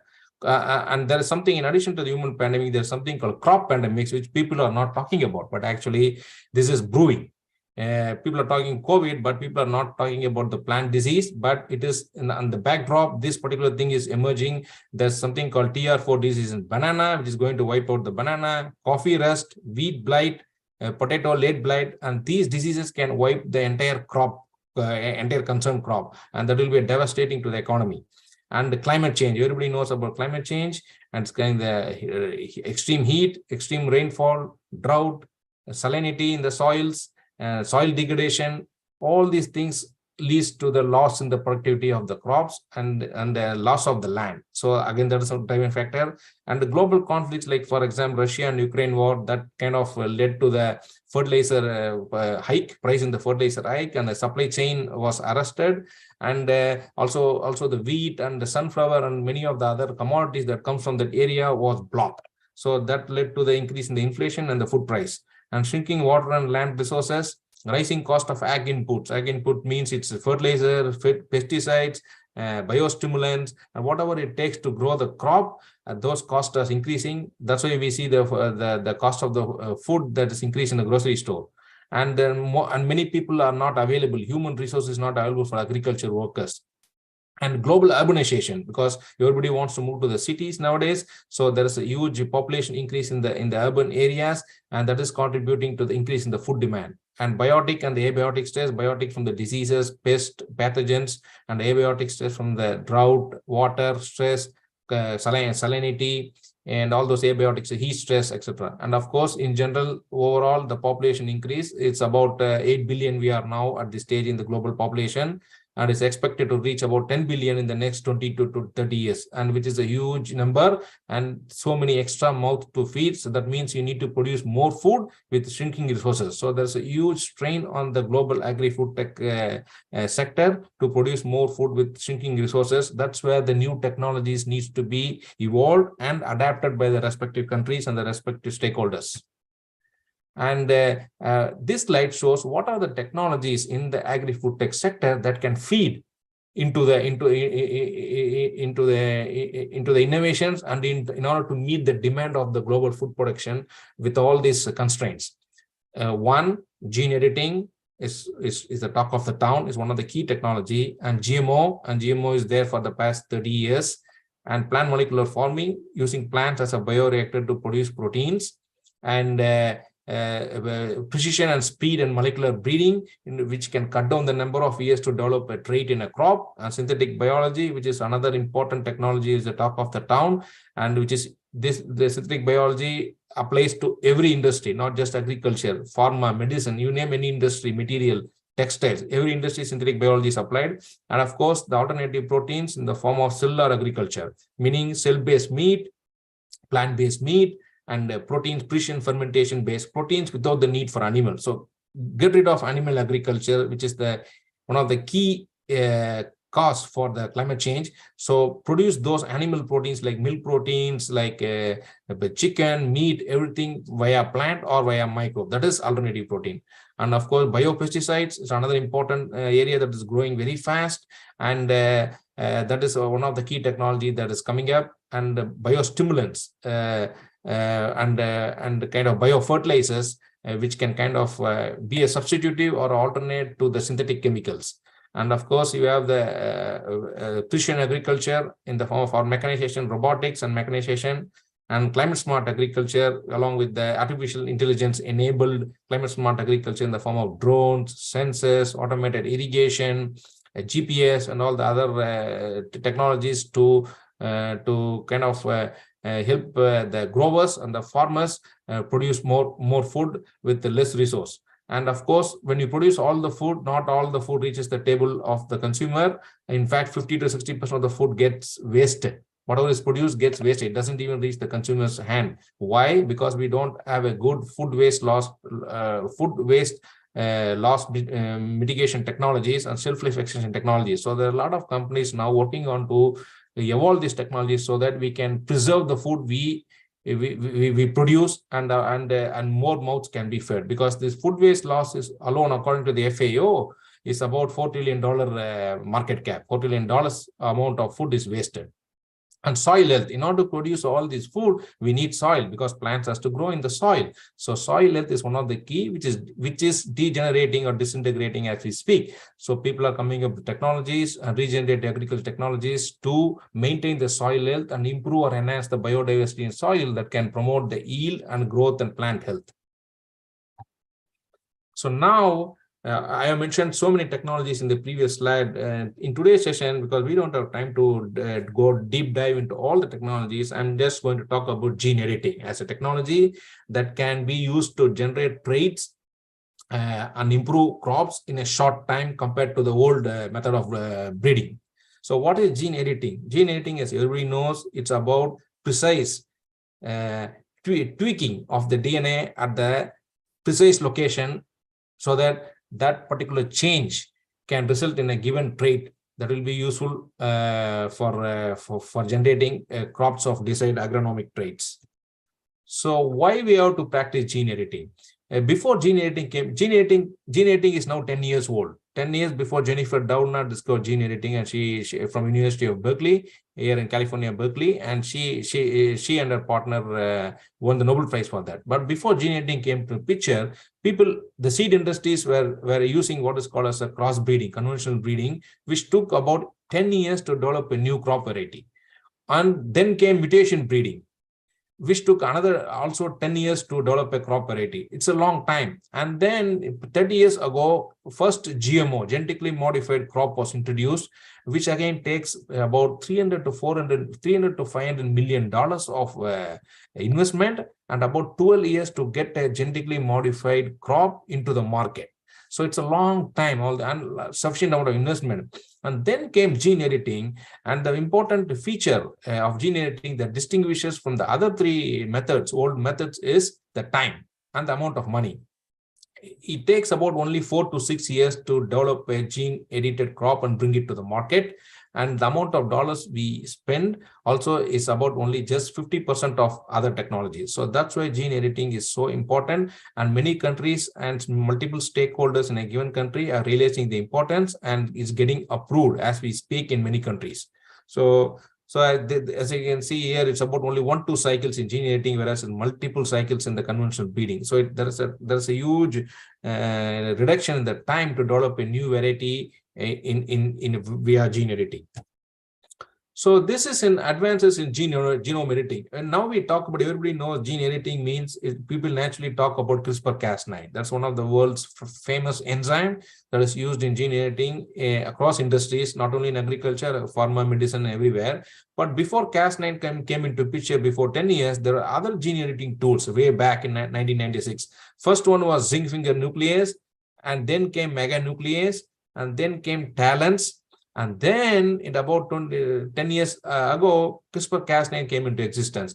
And after CRISPR-Cas9 came, there were a lot of other modifications in CRISPR-Cas9 type of editing. A base editor came, and you have prime editors. You have something to edit the RNA directly, which is called Cas13. And recently, 1 month before, there was another enzyme which was discovered, which can edit the protein directly. No DNA, no RNA. You can straight away go to the protein. That is called Caspase. So the landscape of CRISPR-Cas9 and CRISPR-based gene editing is evolving so fast. Every single day you have a new discovery.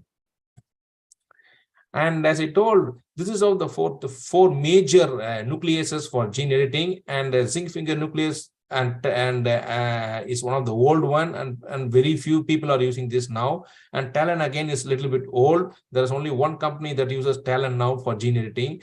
All the other companies, all the other players are using CRISPR-Cas9 or CRISPR-CPF1. These are two popular enzymes used in gene editing. So Cas9, as you can see, it will go and cut the DNA at the precise space. And because of the DNA repair, the base pairs will be misaligned, and then you get a gene knockout, as shown in this slide. For example, you take a cut here at the DNA, at the precise, not random, it's a precise place where you want to make a cut. And then what happens, once the target site is cut, then the DNA will be repaired by NHEJ, non-homologous end-joining repair mechanisms. And because of this repair, what happens is that the DNA randomly aligns, and then it creates what is called as the gene knockout. The gene function is disabled. That's the meaning, gene knockout. So you don't have the function of the gene anymore. And another way of doing gene editing is gene modification, meaning again you cut the DNA, but you introduce what is called as another template DNA with a precise base change where you want to make. And this template DNA goes and binds at the break and then determines a homozygous mutation. It's a gene modification, meaning you are bringing in a new piece of DNA here, which is exactly same as the endogenous DNA with 1 or 2 base pair change. So the third one is gene insertion altogether, where the donor DNA is completely foreign. Okay, it's totally foreign, which is not present inside the host. So you're introducing something new here. That is gene insertion. So when you talk about gene editing, there are multiple steps involved before you get a final gene edited plant like that. So what are the steps? First is you have to use in silico analysis, meaning you have to use computer bioinformatics softwares first to identify what is the gene you want to modify. First thing, you have to select genes which you want to modify. Next, once you select the genes, then you have to design what is called as the single guide RNA. And there are a lot of softwares available these days to design the single guide RNA. Once the single guide RNA is designed, then you have to clone the guide RNA and the Cas9 into a vector. It can be any kind of vector. Usually people use agrobacterium-based vectors, and some people use a normal general plasmid for gene gun. So whatever is that, you have to first make a clone or a construct. And that construct may be for a single gene or multiple genes, because these days, because if you want to target them an agronomically important trait, sometimes you have to, which is not controlled by a single gene, it is controlled by multiple genes. So you have to edit multiple genes at the same time. That is called what is called multiplex gene editing. So in that way, instead of going for one gene, you have to go for multiple genes like A, B, or C, D, whatever the number of genes at the same time. In either way, you have to develop the construct. And once the construct is developed, you have to deliver the construct into the plants. How do you deliver? There are multiple ways of delivery. One is biological way using agrobacterium, floral dip method, and physical method is gene gun, or you can also deliver using protoplast. So there are many ways of doing that. And once you do that, you go to the tissue culture phase, and then you generate all these plants gene edited events. How do you know that whatever the plants that is coming out of tissue culture is gene edited or not? That's where you have to do all this molecular analysis. There are several ways of finding out whether the plantlet you are raising in the tissue culture region after regeneration is edited or not. One is restriction enzyme based, another one is sequencing like Sanger sequencing, or these days NGS or WGS, whole genome sequencing, and also real-time PCR. And once you make sure, okay, you got 100 plants, not all the 100 plants are going to be having the edit. Maybe 10 or 5 out of 100 plants will have the edit. So you focus on only of those 5 plants after this analysis. So you grow those 5 plants and you do the phenotypic analysis, meaning if you are going after a gene, say, for example, after knocking out, it will promote disease resistance to a particular pathogen, then you have to make sure these 5 plants are subjected to a disease assay. You take the pathogen, put that pathogen onto the edited plant and see whether this plant can resist the pathogen or not compared to a non-edited plant. That's how you figure out that a trait is working. And then you have many other downstream. You have to go to the next generation and do the same, and not to make sure the trait is there. So there is a lot of other downstream activity going on. So in general, these are the general steps. Of course, there are many variables within the steps, but this is just an overview. And one of the key important bottlenecks in the old CRISPR-based gene editing technology is how to delivery of your gene editing reagents, meaning Cas9 construct and the gRNA construct into the plants is a key bottleneck or a challenge even now. How it is done, there are a variety of ways it is done. One is using biological way, other is physical way. So as I listed out here, is done using agrobacterium, it's a biological way, gene gun, PEG-mediated protoplast transfection, floral dip, viral-mediated delivery, these days nanoparticles, implanta, and de novo. These are the general ways or delivery methods by which a gene editing reagent can be introduced into the plant, and then from that you go to the tissue culture and then you get a gene edited plant. In brief, this is the conventional way. I will explain a few here. You take a leaf bit and then you kind of infect. You take either a leaves or a calli or an immature embryo, whatever the starting material, you infect with the agrobacterium containing your gene editing constructs, and then you pass to the tissue culture phase, you get a small plantlet out of that. That plantlet you have to analyze to make sure it is gene edited or not. In the next case, it's a de novo meristem, where what you do is that you take a plant which already expresses Cas9, and then you cut off the meristem, and then you introduce a gRNA into the cut end using agrobacterium, and then a new meristem will be formed. And then you allow the plants to grow, collect the seeds, and then screen for the seeds to have the edit. And the other one is virus-mediated gene editing, wherein what you do is that you take the virus genome, clone your gene editing reagent like Cas9 and gRNA into the viral genome, and put the viral genome into agrobacterium. You take a plant, you inoculate the plant with agrobacterium containing the virus. And once the virus enters the cell, it replicates in passes and spreads all throughout the plant like that. And once after 3 weeks after the growth, you take a portion of the tissue, do the molecular analysis, if it is edited or not. If it is edited, take the whole bunch of tissue, go to the tissue culture, regenerate a plant, and then get the edited plant. And this is the floral dip, where you dip the whole plant into the agrobacterium culture, and then you get the seeds, screen for the seeds, and then get the plantlet out by screening the seeds, and then look for gene edits. These are all biological, and this is the physical method. Physical method means where you don't involve agrobacterium or a virus, you use a gene gun or a protoplast.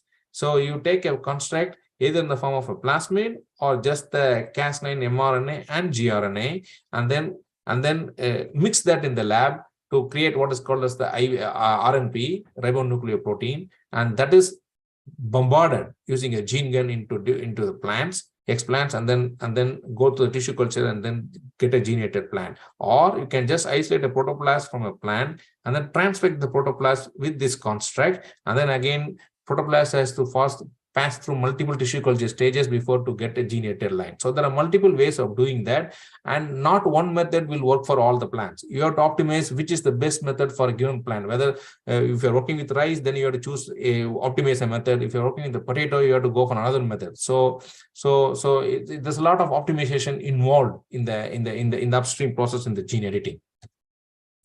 So as I talked about the technology, how it is done, now there are limitations because any technology has its own pluses and minuses. Gene editing, though it's a powerful technology and it's evolving as we speak day by day, but still it has got its own challenges and limitations. These are some of the limitations I listed out. One, it is very difficult to do gene editing in crops where the genome is not annotated. If the genome is not annotated, what will happen is that you don't know what are the genes, what are the function, it's partial. So you cannot go in search of a given gene if you don't have the genome sequence unannotated.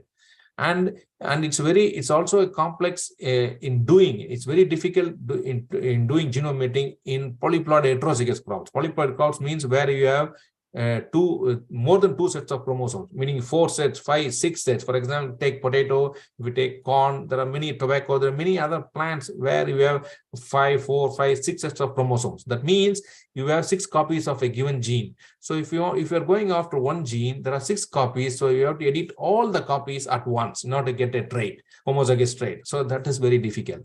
And as I told, delivery of the CRISPR reagents is a major challenge. And then if we go for a virus editing, virus-induced gene editing, there is a limitation in packaging your Cas9, which is 4.5 kb in size, into the virus, because virus will not accept large size DNA construct. That's a challenge. Of course, crop transformation and regeneration is very difficult. There are only very few crops which can be transformed, regenerated easily, and there are many other crops which are highly recalcitrant. So you have to spend quite a lot of time in optimizing the tissue culture and transformation process in those crops. And of course, when you want to do a gene editing, as I told in the previous slide, you can do gene knockout, which is fairly little easy to attain. But if you want to do a gene knock-in, that is still at a very low efficiency. So that has to be improved. And when you go after a single gene, it's relatively straightforward. But if you want to edit, say 4, 5, 10 genes at once, which is called multiplex genome editing, that is very difficult, and the efficiency is low as of now. So people are working on that to improve the efficiency. And one of the key minus point, or people talk about negative thing that talk about gene editing, is OTEs. OTEs means off-target edits, meaning you want your CRISPR-Cas9 to cut only at the place where you design. You don't want the Cas9 to cut the portions of the DNA outside of a target area. So that was a problem before, but now the enzyme has been, the fidelity rate of the enzyme has been so evolved. Now this is almost not a problem now. So these are some of the limitations, and people are working to overcome each one of these limitations, and they are improving very fast. And this is a big slide. I don't want to go deep into the slide, but this I wanted to show what are the technological innovation that is going at every step of the gene editing. As I told, these are the different steps involved before you get a gene edited plant, starting from the gene identification, design, all the way to development of the plant and analysis of the plant in both the lab as well as in the field trial. So you see, in each and every step of the way, there's a lot of improvements going on as we speak every single day by both academia as well as industries combined. So this one, I want to, this happened in the past 1 month, all these things. This I want to specifically bring in here because to show, as I told, a lot of innovations are going on. These are the innovations that is going on as we talk. First thing I want to talk about is CDB. What is CDB? It's called cut dip budding delivery system for gene modification in plants. Because usually when most of the gene editing occurs via tissue culture, which is a time-taking and a labor-intensive process. Now there are many technologies that is coming wherein you can get a gene edited plant without the tissue culture step. So how do we do that here? This infographic shows that. You take a, for example, this is for potato, and this has been shown for 5 other plants also, not just potato. I'm taking the potato as an example, a sweet potato as an example. You take a normally grown plant, you cut the plant, and cut the stem of the plant, and then dip that in an Agrobacterium rhizogenes culture. Is going to induce what is called hairy roots. And then these hairy roots, some of the hairy roots will be normal and some will be transformed. The brown color is, for example, the green color is transformed. The brown color is the wild type root. This green color as this CRISPR-Cas9 construct. Okay, so once you have this root segment, you chop off this root segment and put them in the pot. It's going to produce a new plant. So there is no tissue culture involved here. All you do is take a root, cut that root into pieces and put them in a pot. It's going to give rise to a new plant. That's called cut dip method, as shown here. For example, they take a plant, they put it in the soil, and then the roots develop. And there are two types of roots. One is the transform roots, one is the wild type roots. All we want is transform root. You take the transform roots, cut it to pieces, you get a new shoot bud in that. And then you see, and then out of the new shoot bud, you get a new plantlet and the old potato, and then you get a old potato with plantlets. And the two types of potatoes here. The normal, you see the potato, the potato with the plant with the green leaves, that is the normal one. Here, you get a white leaf. This is the gene-edited potato. This is a normal potato. This is a gene-edited potato. Because they went after a gene called PDS, you knock out the gene, you get a white color leaves, not the green color. This is just a proof of concept, actually. And you can use this method to develop whatever the trait you want. So this is a very novel method, which was just published, I would say, less than a month ago. This is one. And another innovation that happened again in the past few weeks is mobile gene editing. Mobile gene editing means the gene editing construct moves from the root all the way to the shoot and then the flower, and then it makes the edit in the flower, and then you can get the seeds out of that, and that seeds is going to give rise to a gene edited plant. So it happens like this: you take the shoot, the wild type the shoot, and the root is a transgenic root, meaning it already contains the CRISPR-Cas9 and gRNA construct, the rootstock, whereas this upper portion, the shoot, is a normal shoot, which is a non-transformed shoot. So you do grafting of these both. So what happens after grafting? This gRNA and Cas9 that is in the root now moves to the upper part of the plant into the shoot. How does that move? Because they have fused the Cas9 and gRNA with TLS. TLS means tRNA-like sequences, which enables the Cas9 and the gRNA construct to move from root to the shoot. So once it moves to the shoot, what happens is that it does editing in the leaves as well as in the flower portion of the plant. You see that the edited leaves are yellow or pale yellow in color, whereas the normal leaves are green in color. Similarly, when you take the flower, the edited portion of the flower is yellow in color, and the normal is green in color. So you get the seeds out of this plant, and then you screen the seeds. And those seeds that produces this pale yellow color kind of flower, those are the edited plants. All the other ones are normal. So you kind of focus on these, grow further, and do the further analysis. So you see a very easy method here. Via grafting, you can get a gene-edited plant without the conventional tissue culture process because of the presence of the TLS, the mobile gene editing element. And third innovation that happened in the last few weeks is new enzyme. Everybody is talking about Cas9. Cas9 is a very good enzyme, no doubt. But one of the biggest limitation of Cas9 is the size. It's a huge size. It's about 4.5 kb, meaning 4,500 base pairs in size. So in order to package that into any plasmid is a little bit difficult. Whereas now we have another enzyme called Cas5. Cas5 is a new enzyme. It's a miniature enzyme. It is just half the size of Cas9, meaning Cas9 is 4.5 kb. This is just 2 kb. So it's very easy to package into any kind of plasmid, any kind of vector. So, and in the coming days, people are going to more focus on this enzyme for a variety of gene editing projects in plants. This is another important discovery. So, so far we have talked about the technologies, innovations, and discoveries in gene editing. So where can it be applied? How it can be applied? So that's what this infographic talks about. It can be applied to, as I told, gene knockout. This is the major application of the Cas9 or CRISPR-based gene editing. It can be to knock out a gene, or you can knock in a gene. You can bring in a new piece of DNA into that, or you can activate an existing gene. You can increase the expression of already existing gene. That's called gene activation. Or you can suppress the expression of already existing gene. That is repression.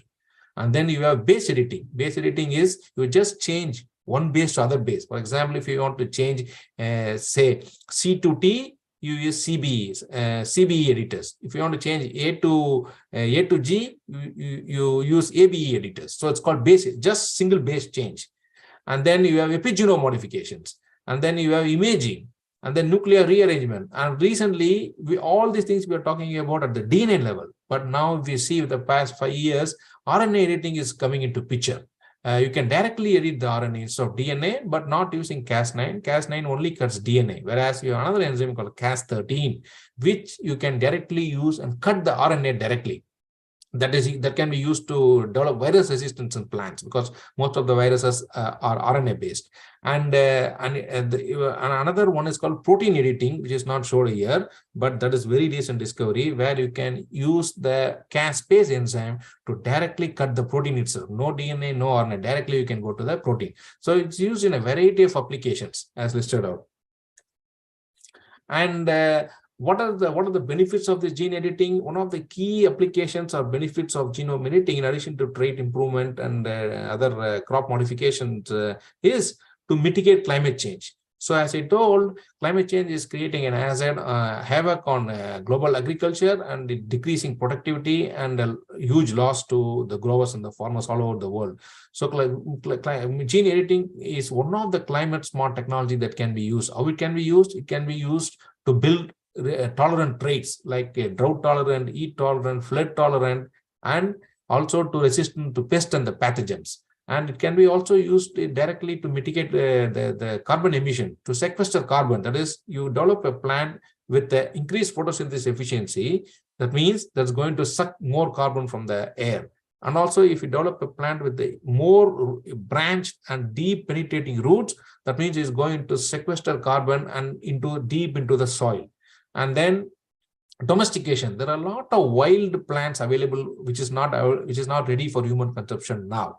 But those wild plants are very important characteristics, like they are resistant to disease, they can grow in very harsh climate, and all those important characteristics. But they cannot be used directly right now for human consumption, because they are all wild plants. So you can domesticate those plants into those varieties which can be used for human consumption. So that's called accelerating domestication, and gene editing is doing that. So gene editing also can be used to do what is called sustainability agriculture, for improving the nutritional profiles of the plants. For example, now you must have heard about golden rice. Of course, the golden rice was not developed with gene editing; it was developed using GMO, genetic engineering technology. But still, the golden rice, which took about 20 years to develop and come to the market, is now being approved and grown in Philippines for people with the vitamin E deficiency, so that the night blindness, So those kind of benefits can be improved by using gene editing as well as GMO technology.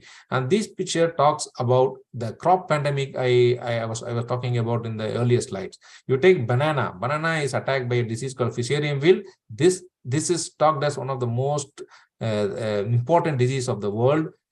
Because it's going to wipe out the banana.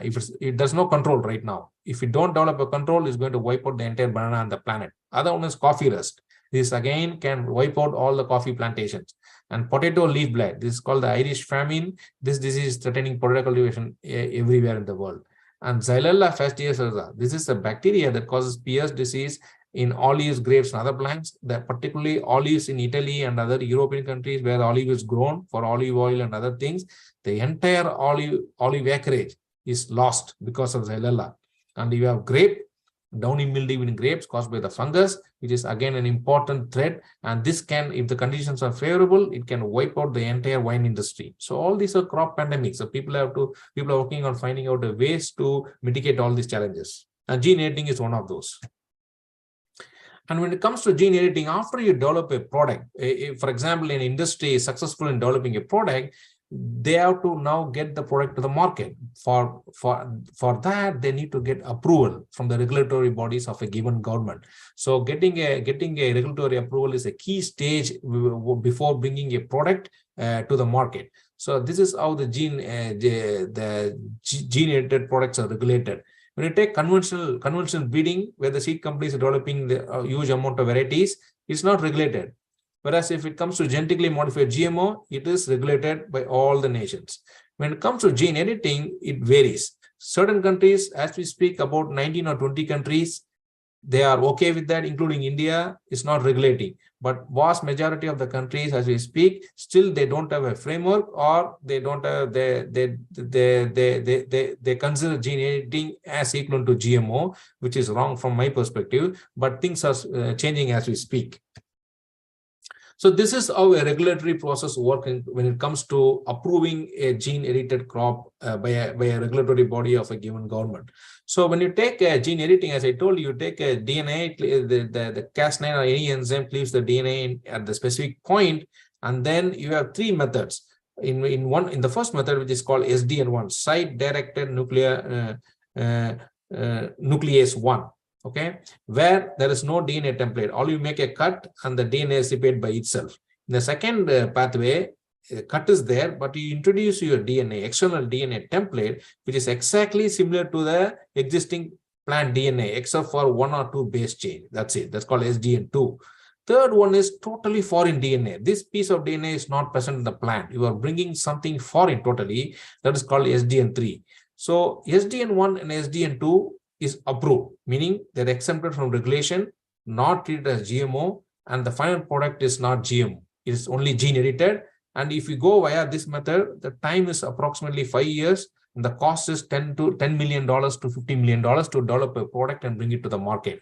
And about 20 countries as we speak globally, when they approved a gene edited product, when it is done via SDN1 or SDN2. But if you go via SDN3, which is almost equivalent to a GMO, then the things are different. It is not exempted from regulation. It has to go through a different regulatory phases.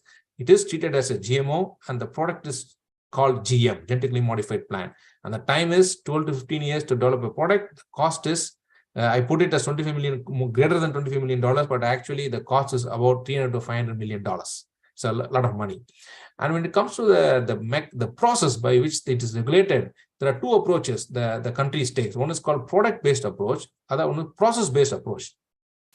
And most of the 20 countries I talked about, they go by product, starting from United States, to the first country to approve. They go by product-based approach, meaning they don't care about what are the steps you involve. As long as your final product doesn't contain any transgene, a foreign piece of DNA, then it's okay. Whereas in the case of European Union, they don't consider gene-edited crops as separate. They treat both gene-edited crop and GM as same, even though both the technology is different. So as we speak, EU is not allowing gene-edited crops in their country. This is the global map of what is going on from the gene editing regulatory perspective. All the greens, you see all the countries in greens are okay with gene editing. It could be United States, most of the countries in South America like Brazil, Argentina, and other countries, Kenya, Nigeria, India, China, Australia, everything is okay with gene editing. As far as if you go via SDN1, SDN2. And Europe, particularly Europe, is not okay. And the countries in yellow is kind of considering, discussion is going on whether to approve or not. So these are the countries I listed out, about 19 countries which are either approved gene editing or in the process of approval. And India, everybody knows, as in the month of April 2022, India was like this before. India was red actually. If you take the old map, India was red. But now India is green, because in the month of April 2022 last year, India officially approved gene editing, and they said that they will not treat gene editing as GMO. Both are different. And the companies which develop products within India via SDN1 or SDN2 method of gene editing, they are good to go. Again, this is a list that showed on the map. And this is what is going in EU. As far as the EU goes, they are okay with the old method of mutagenesis, wherein there is a random mutations all over the genome. It's a random, quite random. It can happen anywhere and multiple times in the genome. They say they're okay with that. And for crossbreeding, they're also okay with that. This has been going on for centuries, these type of breeding technologies. They're okay with these two. But when it comes to gene editing, where you have just 1 or 2 mutations, and that too at a very precise place, targeted mutation, they say it is dangerous, and they are not okay with that. But having said that, the things are improving even in the European Union space. Countries like France, Belgium, Italy, Germany, Switzerland, and more other countries in the list are now coming up with considerations for gene editing. They now realize the importance of gene editing, and they are allowing, they are taking consideration from their own scientists regarding the benefits. So things are changing within the European Union too. And this one I want to figure out the mutation rate. If you take the natural way, this one, natural spontaneous mutagenesis, how many mutations happens in the genome? It's about 5 to 140 per genome. When you take a year, when you take chemical mutagenesis, it's about 1,000 times more. When you take CRISPR, this is almost close to the natural way. See, here there is 4. In CRISPR, it's even just less, 1 or 2. But still, European Union is very adamant in not approving gene editing. But in the years to come, things are changing there too. So India, what happened, as I told, in April 2022, India officially approved gene editing, particularly as I wrote here, India exempts XDN1 and SDN plants.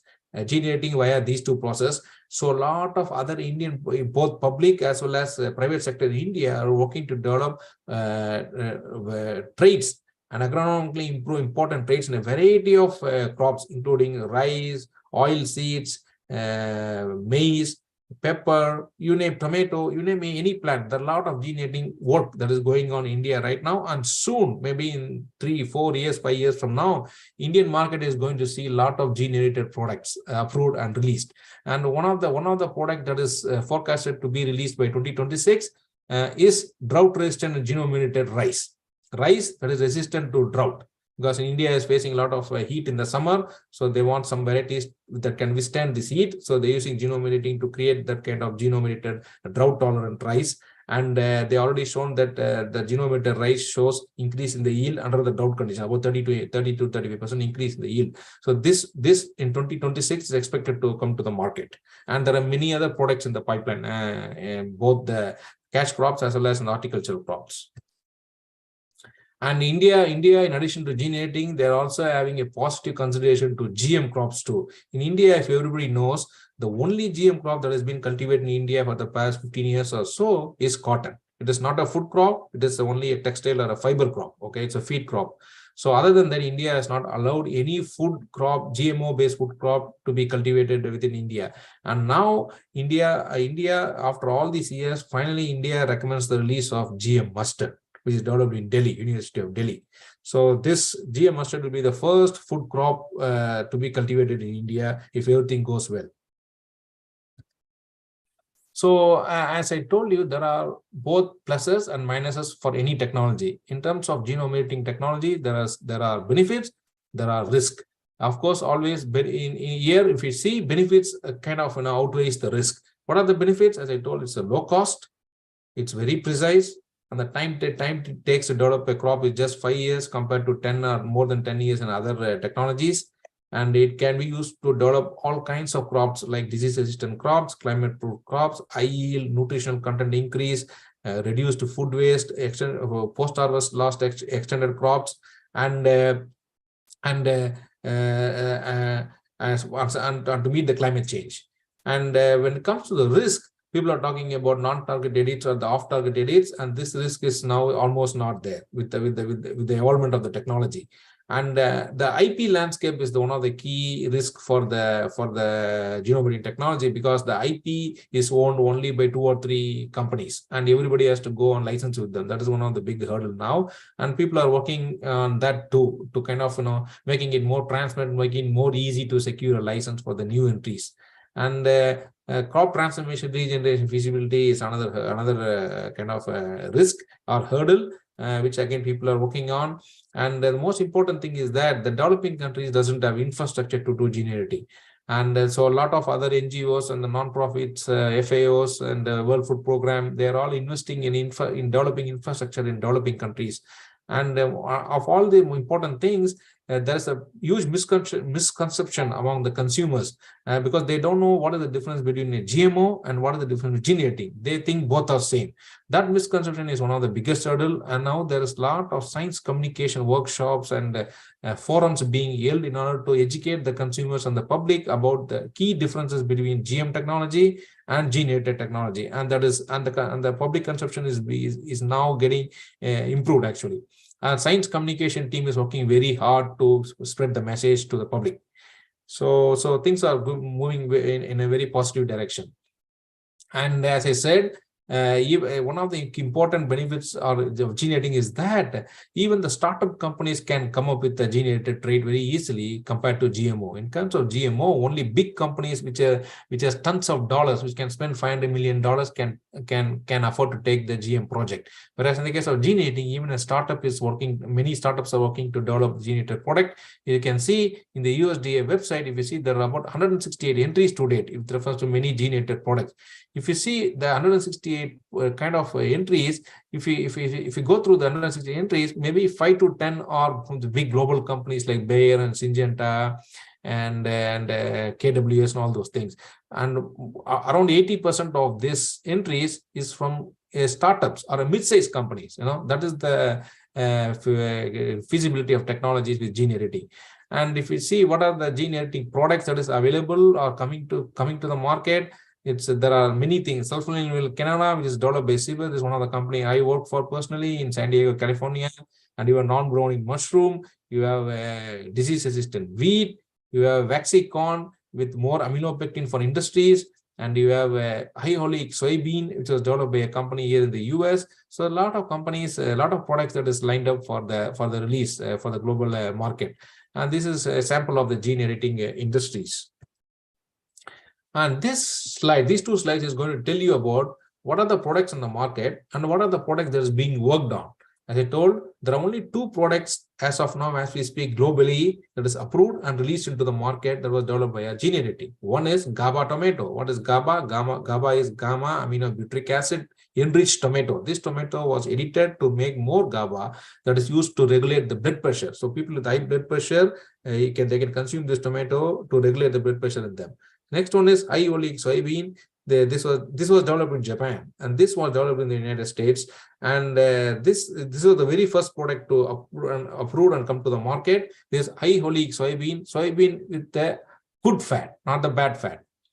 And these are the 2 only products approved and released in the market. And there are many other products that are in the pipeline. For example, low asparagine wheat, nitrogen use efficiency improved wheat, and waxy corn with more aminopectin for industrial use, and broccoli with more glucoraphanin.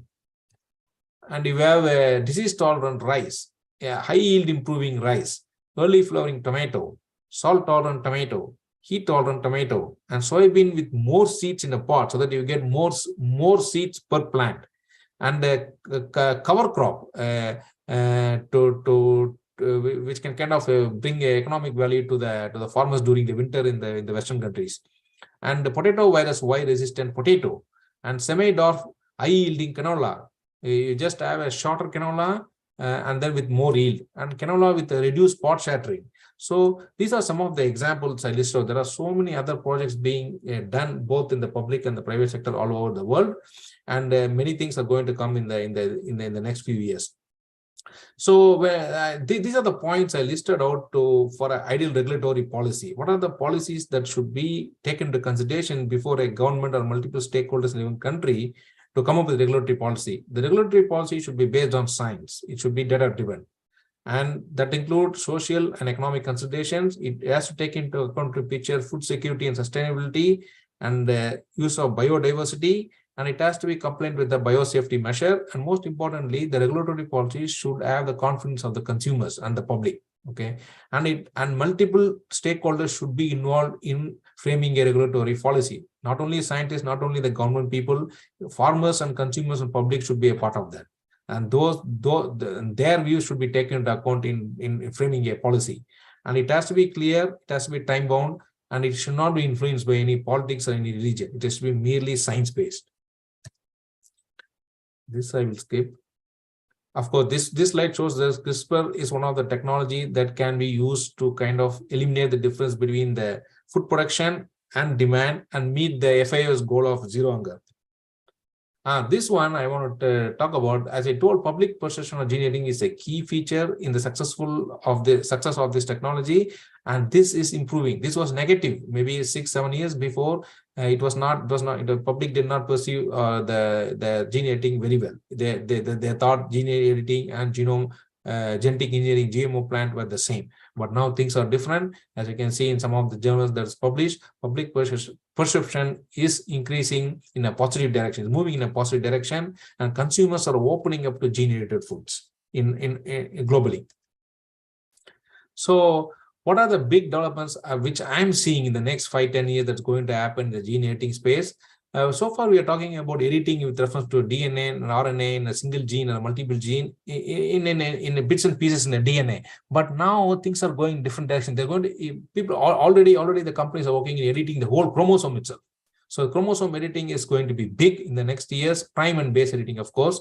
And in addition to DNA, RNA and protein editing is going to be a big players.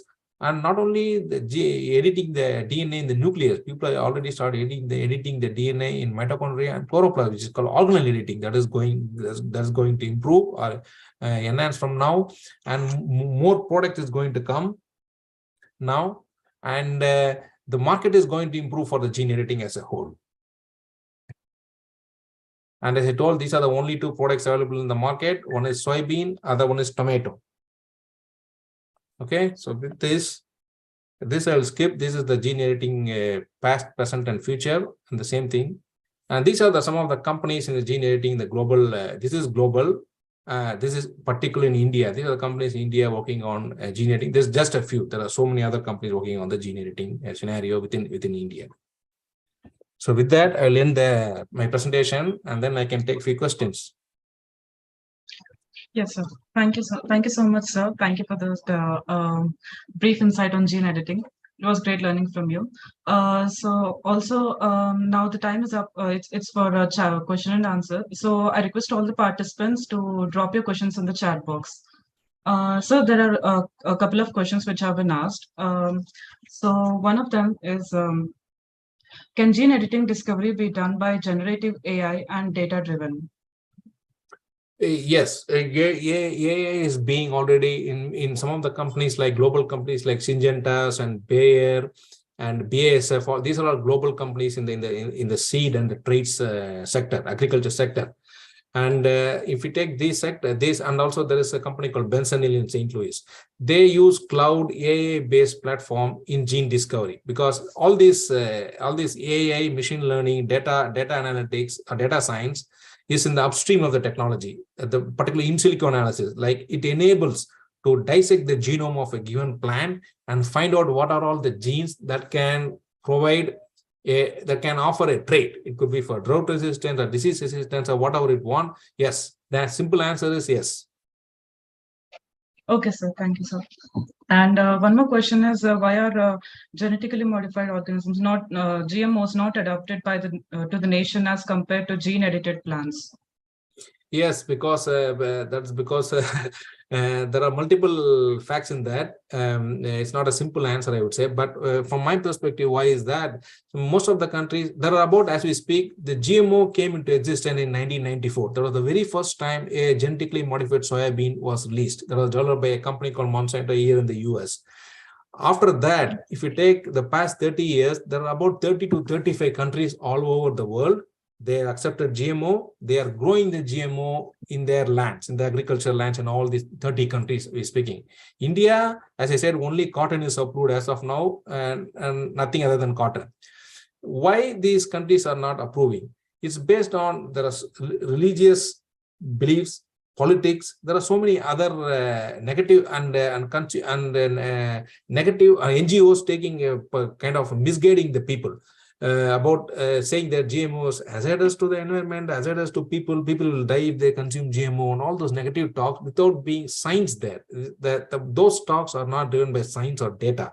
So these kind of, I would say fearmongers or some of the anti-GMOs, anti-GMO haters are spreading kind of a misconception to the public, common public, and sometimes the politics also gets into the picture, religion sometimes also. It depends on the country. All these combination of factors makes the adoption of GMO in certain countries very tough.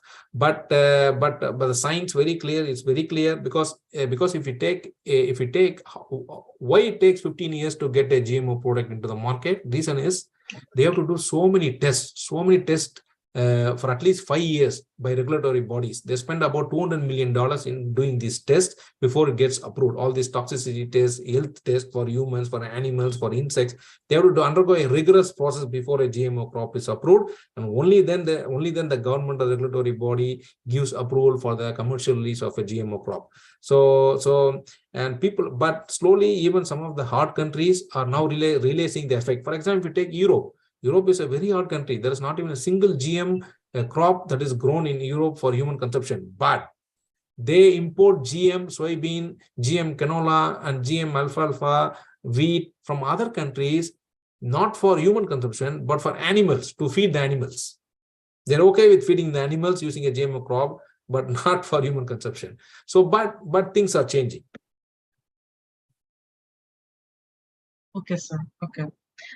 So there is another question, sir. Difference between gene editing and GM? That's a very good question.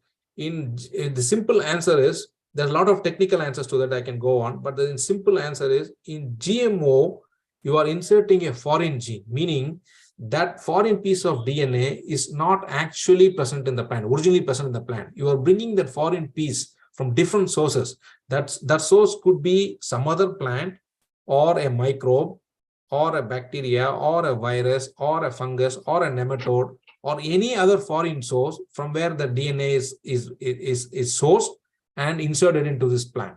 Then it becomes a GMO. In the case of gene editing, you are not bringing in a foreign piece of DNA. All you are doing is tweaking. You are changing one base or two bases in an existing DNA, the DNA that's already existing in the plant. You just tweak that, and then you generate a tree. So that is the key difference. Okay, thank you, sir. And one more question is, can we do gene editing from foreign universities? Can you please repeat the question? Can we do gene editing from foreign universities? What do you mean? Like you want to go and do there, or you want to bring the technology here? So what is that you want to do? Probably learn and do it here. Yes, of course. See, there are two ways. For example, if there is a university if there is an institute in India and a student is there, if he or she wants to do gene editing, and if they don't have the capability within the department or within the premises, they can go to training. There are many institutions within India and also abroad, like Cornell, like Harvard. There are so many other universities in the US and also in other countries which offer hands-on training to the institute. You have to apply to that. There's a rigorous process in that. If you get selected in that, they're going to bring you to their institute for about 3 months or 4 months or even 6 months, whatever the time is that. You get trained, you come back to your home country, whether it's India or Africa, whatever is that, and then you develop your own gene editing program after getting training. One example I can tell you is that, which I was also a part of, is recently there is a training going on in Kenya, Nairobi, Kenya, by IATA. IATA is International Institute of Tropical Agriculture. Okay, that institute, along with other local partners, in which I was also a part of, is right now, as we speak, is training about 12 African scientists, meaning these scientists comes from different countries within the African continent. Okay, they are bringing it to Nairobi in IATA campus. They are delivering a 6-week course, hands-on, not just the theory, practical, hands-on training course to train these African scientists using for gene editing. After this training, what they're doing is that these African scientists will go back to their original place, wherever they come from Morocco or Kenya, Nigeria, from the home institute. They are going to start their own gene editing program. And this IATA and this whole organization, they're going to help after the training, post-training, they're going to help monitor and help these individual scientists to set up their own lab and develop their own gene editing program. Okay, thank you, sir. And one more question, sir. Are gene editing seeds expensive? And how feasible would it be for farmers in India to adopt these seeds in their farmland for large-scale production? That's a very good question. As we speak now, yes, it is cheaper than GMO, but it is still expensive because as I told, there are not many products on gene edited via gene editing in the market now, except for tomato in Japan and except for soybean in the US, which are officially approved and released. Other than that, everything is still in the development phase. It is expensive as we speak now, but in about 5 years from now, 6 years from now, things will be totally different. It will be very cheap, and the farmers can it will be in a position to adopt. Because if you take any technology, not just gene editing, any technology for that matter, when it comes first for the first time, first few years down the line, it is going to be expensive. For example, you take Apple iPhone. Imagine when iPhone was introduced 10 years back, the iPhone version 2 or 3 or whatever is that. See how expensive it was. Nobody was able to afford that at the time. But now everybody has iPhone. For now, after 10 years down the line. The case is gene editing. It is going to be expensive now, but 5 years, 10 years from the now, when things open up, when more countries approve, more products are released into the market, and more companies are involved in this space, things or price will come down. Okay, sir. And protein-based editing can be done by which CAS enzyme? Protein-based Yes. editing is very new, it's very novel. It was just published, I would say, a couple of months before. It is done by an enzyme called caspase. Not Cas9, caspase. Cas9 is used to edit only DNA. If you want to cut the DNA, make tweaking in the DNA, you use Cas9. Not only Cas9, there are about 10 different enzymes for DNA. Cas9 is most popular. And if you want to edit RNA specifically, then Cas13. And if you want to edit protein, is the newer enzyme caspase. Of course, all these Cas9, Cas13, all these enzymes, if you are in an academic lab, meaning if you're working in a university or a non-profit institute, you can use it free. For most of the academics, it is free, meaning no licensing fees involved. But if you're working in an industry, then you want to do the projects using Cas9 or Cas13, then you have to officially license from the people, from the official party who owns the IP. You cannot use it for free. You have to pay the license fee officially. Otherwise, you will be sued. Legally, you will be sued. For example, if you want to use, there is an industry in India, if there's a young entrepreneur in India who is setting up his own company, a gene editing company, he wants to use Cas9, for example. He cannot just immediately use the Cas9. He has to go to Broad Institute in MIT, Harvard, in US. He has to, or Corteva Agri Science.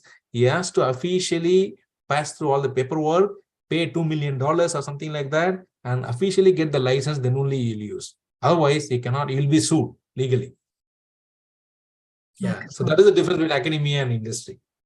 Okay, sir. And does gene editing disturb the natural cycle of agri ecosystem? Is it safe for food production? That's a very good question. Yes, it is very safe. That's one of the thing the public don't understand very well as of now, but it's improving. Public consumption is improving. Yes, it is safe because gene editing means you are not bringing anything foreign inside a given plant or even a microbe. All you are doing is you are making one base or two base change in the DNA and producing a new variety. For example, all the food we eat, tomato, potato, cabbage, all the varieties we eat on a daily basis in our home cooking. If you go back, if you go back and see how these varieties came into existence, how are the new varieties are sold into the market, they are all done by traditional breeding by the seed companies in India and elsewhere. And how do these new varieties evolve? They evolve by mutation of the change in the basis that is naturally happening, randomly happening. That's what the slide I showed. In the case of mutagen, natural conventional mutagenesis, you have randomly mutation occurring all across the genome. Okay, in the case of gene editing, we are eating that already. And in the case of gene editing, it just happened in only one place or two places. That too at the area or the location, the genome where you decide. It's very precise. And then the number of mutations is very less. It's very safe. So, and how gene editing can contribute to the 17 SDG Sustainable Development Goals other than solving the zero hunger? Oh yeah, because there are the gene editing is a key player in the SDGs put out by FAO, Food and Agriculture Organization. Because gene editing is not only to the plants. Okay, gene editing for I talked about plants for crops, but gene editing is a technology that's applied to everywhere. It's in the synthetic biology for microbe. It's in the medicine, treatment for cancer, treatment for sickle cell anemia, you name anything. It's across the area. It's across the field. There's not even a single sector where gene editing is not applied now. It's universal. Across the field, it's applied. And if you take, for example, the climate, from a climate perspective, because FAO is more focused on the climate thing, sustainability point of view, there are a lot of technologies that is being applied to solve those challenges from the climate mitigation perspective, and gene editing stands one of the top technology in that. As I showed in the slide, it's one of the key technology to go from a climate mitigation perspective, as well as to produce food in a more sustainable way. And future of gene editing in cannabis overseas, sir? Future of gene editing? In cannabis overseas. Oh, in cannabis. Okay. Yes. Yes. Again, cannabis, the hemp cannabis industry is one of the big industries for a variety of reasons, for medical and non-medical purpose. Gene editing is used extensively in cannabis. There is a company called BioBetter in Israel. Okay. They are using gene editing for cannabis and also for other crops like legumes like cowpea, which in India and Africa is one of the key legumes that we consume.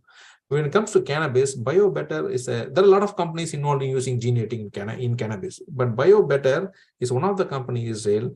They use gene editing to two things in cannabis. One, to have a homogeneous mixture of seeds. In cannabis, one of the key problems is that if you have a bag of seeds, not all the seeds will germinate at the same rate. Some will go good, some will not even germinate. There's a kind of non-homogeneous mix in terms of germination rate and growth and all those things. This company is using gene editing to solve that. They want to have a bag of seeds where all the seeds will grow at the same rate. That is one. And in cannabis industry, one of the key problem of growing cannabis within the greenhouse or growth room or even the field is that there's a disease called powdery mildew disease. That's a very, very, very notorious disease for cannabis cultivation. And many companies are using gene editing to develop a cannabis variety that is resistant to the fungal disease. And they're also trying to use gene editing to lower that THC, the content, the oil content. That's where it's classified whether it comes for a medical purpose or a recreation purpose. They're going depending on whatever you use, they want to increase that or decrease that, the nutritional content, the oil content of the cannabis. Yeah. So yeah, so it is being used extensively in cannabis industry across the world. Okay, sir. Okay. And fortification of rice kernels can be replaced by gene editing.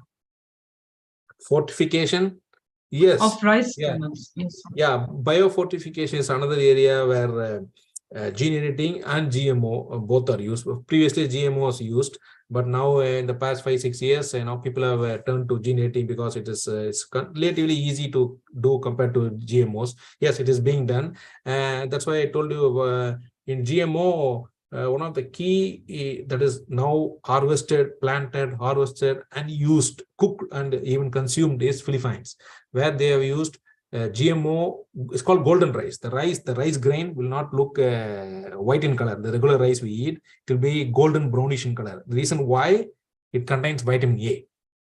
That's a GMO rice. It contains vitamin A that is particularly developed for people who don't have access to vitamin A to improve the vision, to get rid of the night blindness and all those things. So yes, biofortification is one of the trade people are going after using gene editing in a variety of crops: rice, wheat, corn, soybean, on all the important crops. Okay, sir. And are the genetically edited crops safer while comparing organic plants from food safety point of view? Yeah, both the organic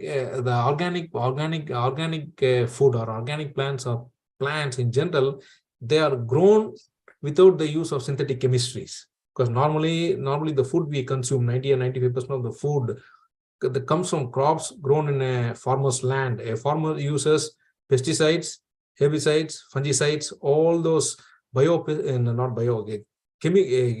pesticides or chemical fertilizers to grow the crop, to get the harvest, right?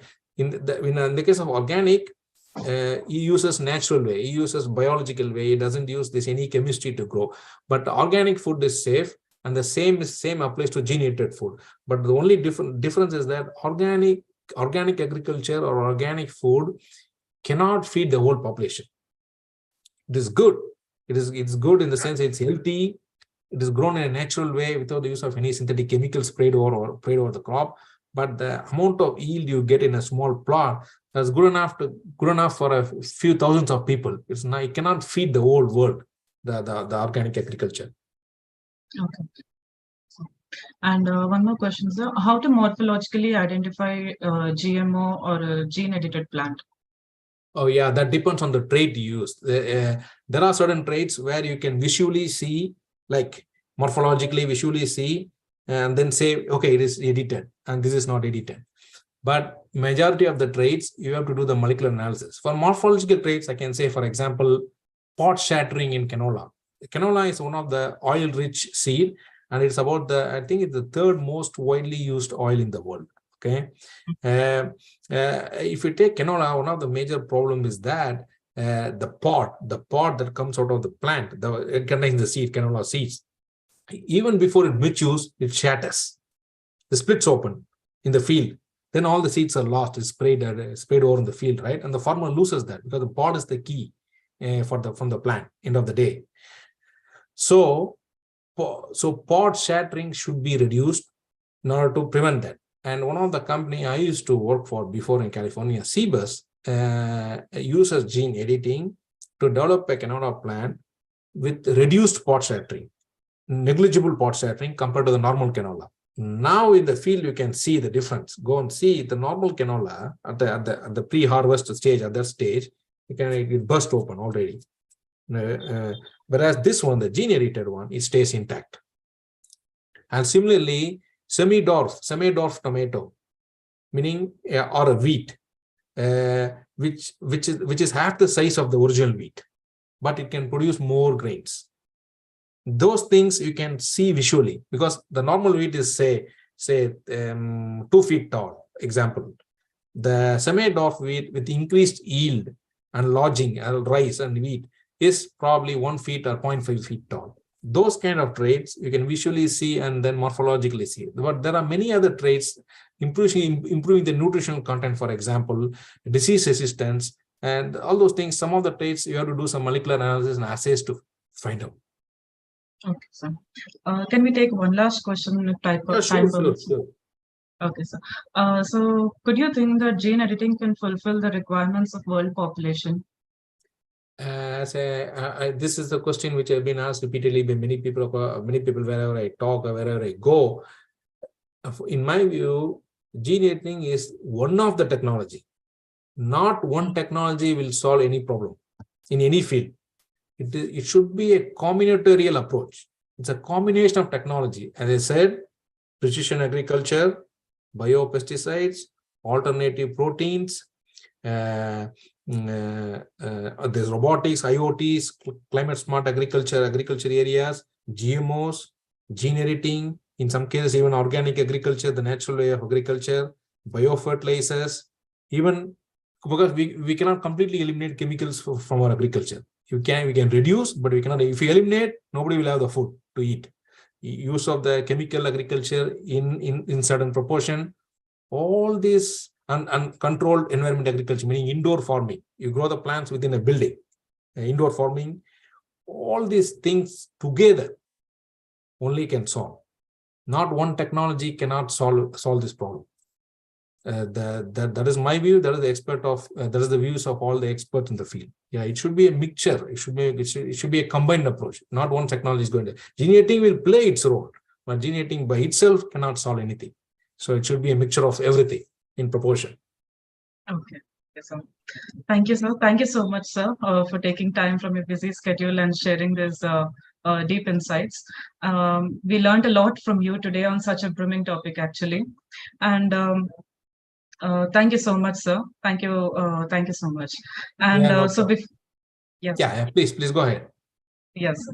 So before we wrap up, please note we will be continuing the sessions on agricultural biotechnology started by eminent industry leaders, Dr. KRK Reddy and Dr. Anuj Chowdhury, followed by agricultural value chain speakers from Dhanuka Agritech and Syngenta. We'll share the module accordingly in the WhatsApp group. And I request all the participants to join the session tomorrow at 10:30 a.m. The session will start sharp at 10:30 a.m. and will end at 1:30 p.m. So please join on time. These first 2 days are quite extensive, but on weekdays, the timings will be from 6 p.m. to 8 p.m. So participants, we would now like to wrap up today's session. I would like to thank all the speakers who joined with us today. Your presence really embarked the session. And with 100% surety, I believe that the sessions were truly beneficial to all the participants. See you tomorrow. Good night. Keep your mind hustling and brain bustling. Thank you so much, sir. And Thank hope you. the Thank day you pulled very the much. learning. Yes, sir. Yeah, go ahead, please. Go ahead. Yeah. Hope the day pulled the learning string and invoked some ideas to implement in related fields. Thank you. Yeah, thank you very much for having me, and it was wonderful, to share, what is going on in the global landscape. And one thing I want to tell you to all the, particularly the students or upcoming entrepreneurs in India, particularly, as I told, I figured out in the chart about the global landscape. These 5 years and the upcoming years to come, these are the best time I have seen over the past 20-25 years in the field I have been for the ag tech and the agri food tech sector. So a lot of investments, lot of good things are happening all around the world. So lots of dollars are going in. So all the students, they have a bright future if they apply their mind and act together. Yes, sir. Thank you. so much, sir. Thank you so much, sir. Thank you, sir. Thank you. See you. Bye.